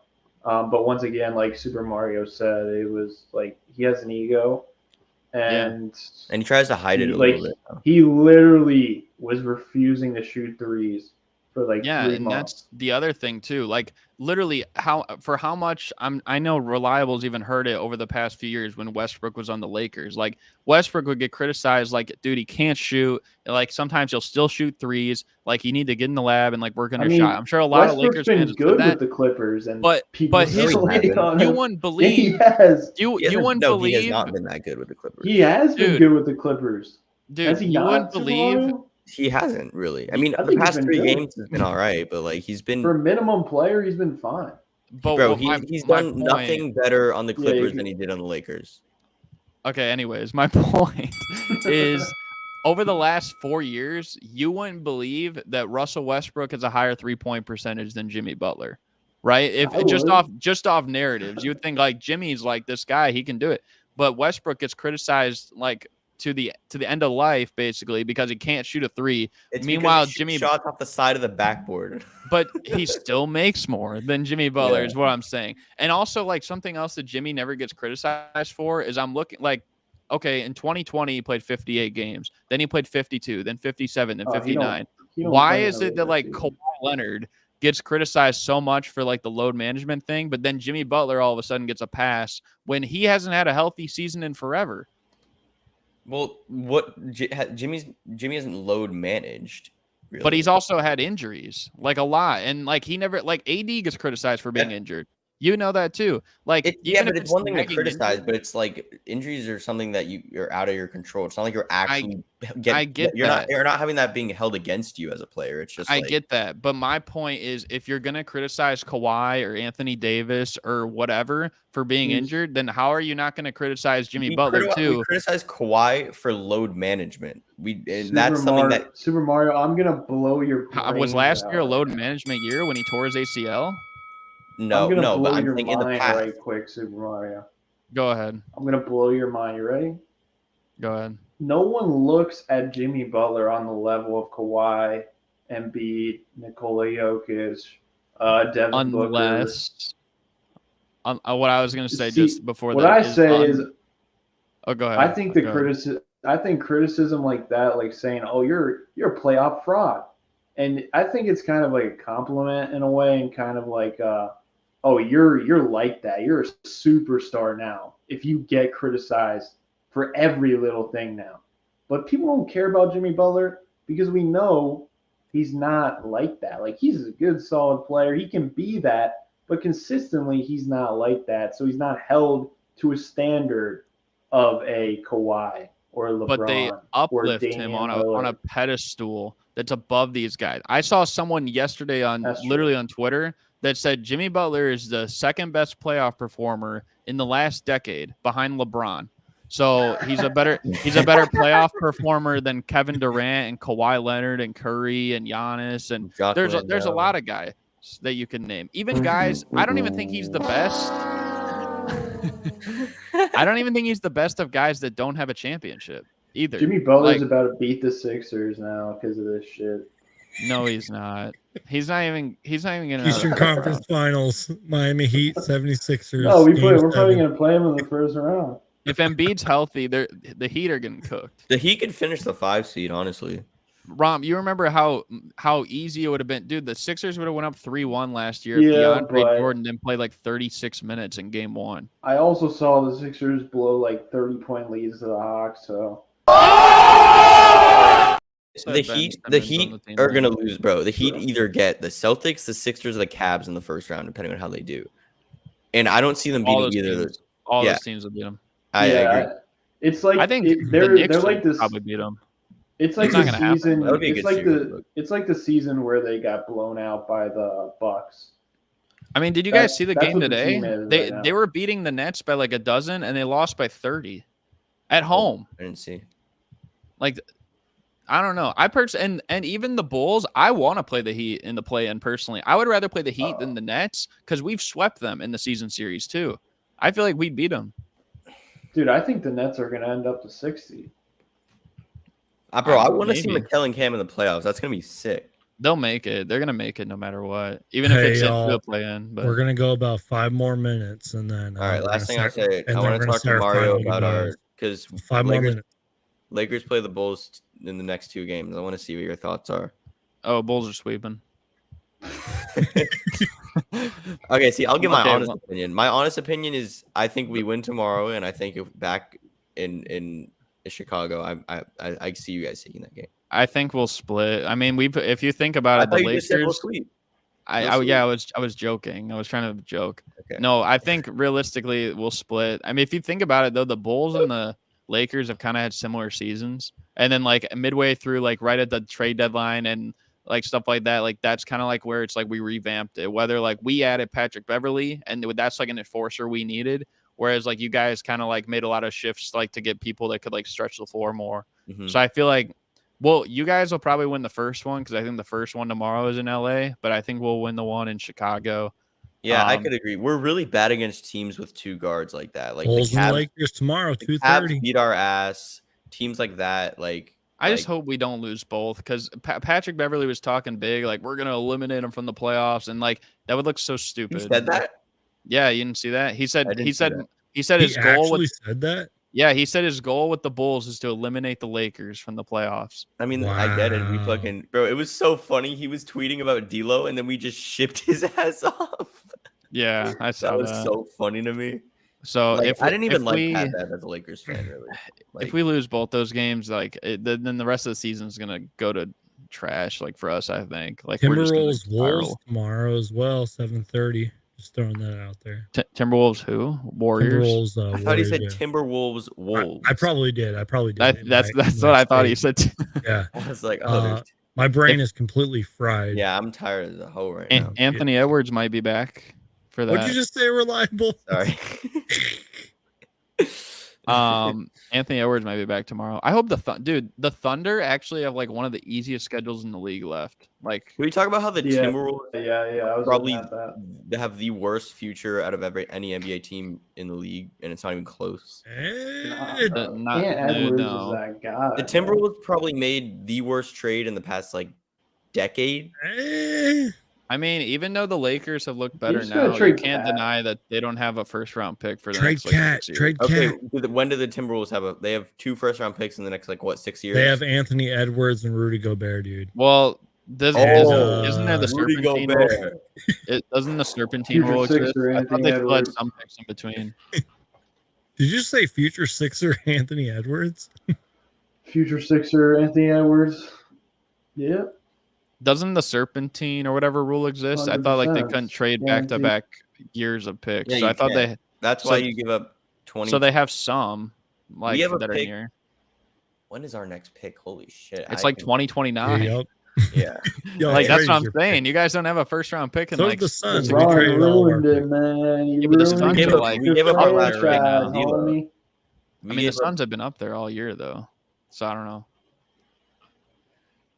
I just think like with the Lakers, it's like right now, like there's hope that for them that they could like move up a few spots, maybe get in that playoff mix. But there's also like at the same time, like yeah, they're a game and a half back of 6, but they're also a game and a half of like being out of it still. We also have the 3rd easiest schedule in the league going forward.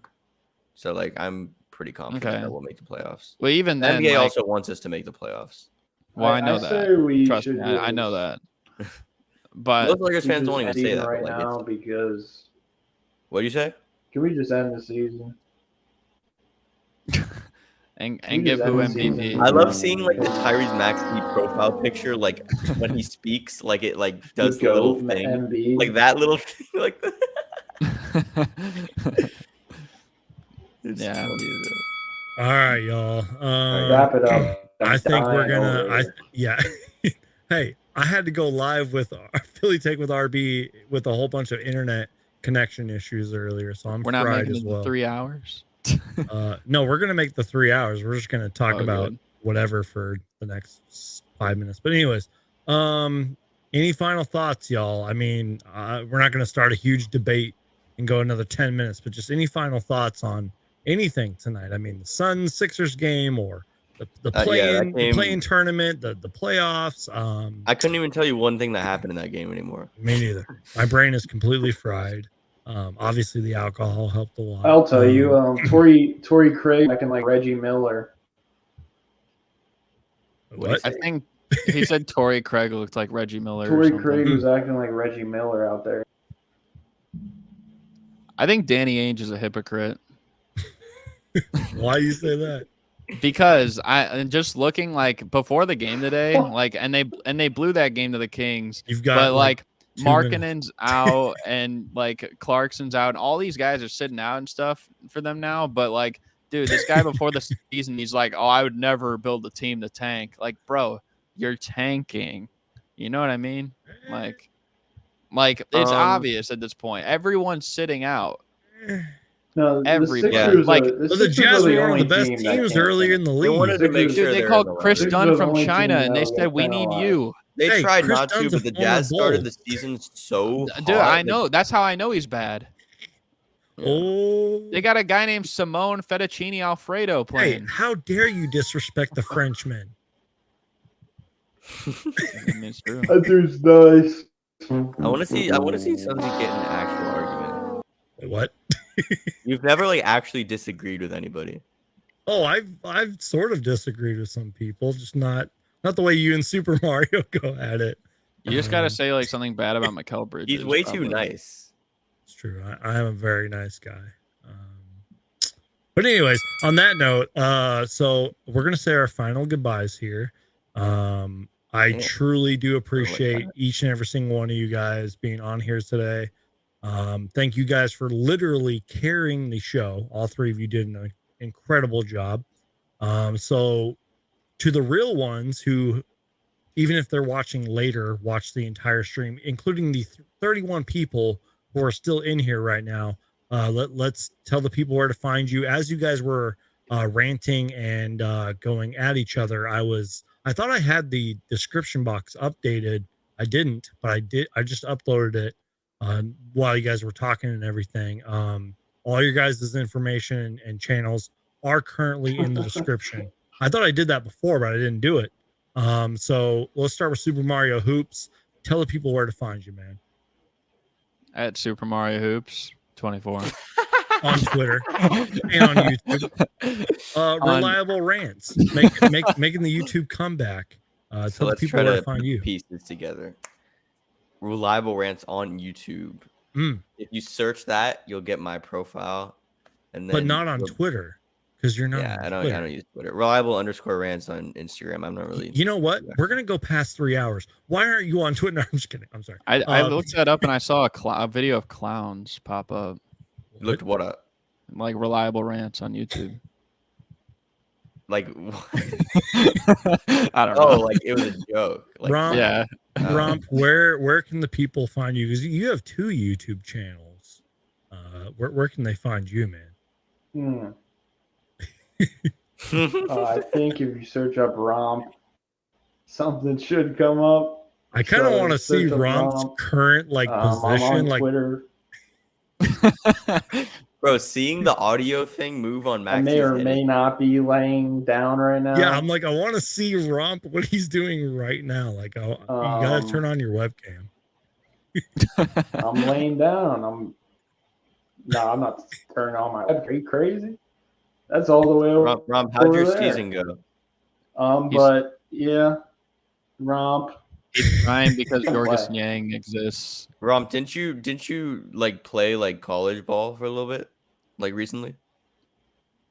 Yeah, I played 1 year, but I didn't. I didn't play last season. I only played 1 year. Nice. Why didn't you play So last I'm still eligible to play another season, but I don't think it'll year? Is it happen. D2? I just wanted to focus on YouTube and work That was a great decision. because basketball was like a lot of time. Like I pretty much stopped uploading last year when I played on my main channel. So, But I don't know. I like might go D3? back because I still have a couple classes, and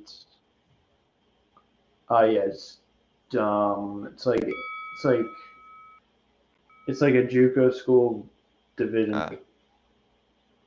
Suns makes Geek's sense. like, okay, it's 3 hours. Let's end.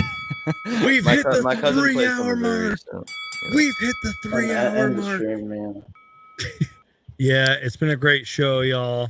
Y'all How do we have know more viewers End the now? stream, maybe. it's because we've been live for so long because we're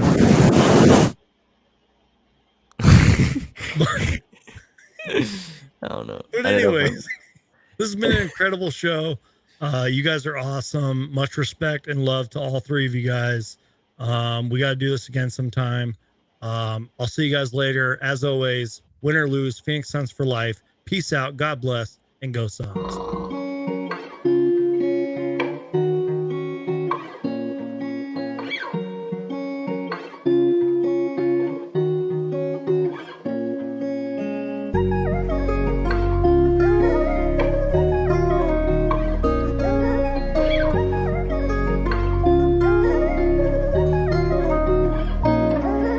What's up, Suns Geek?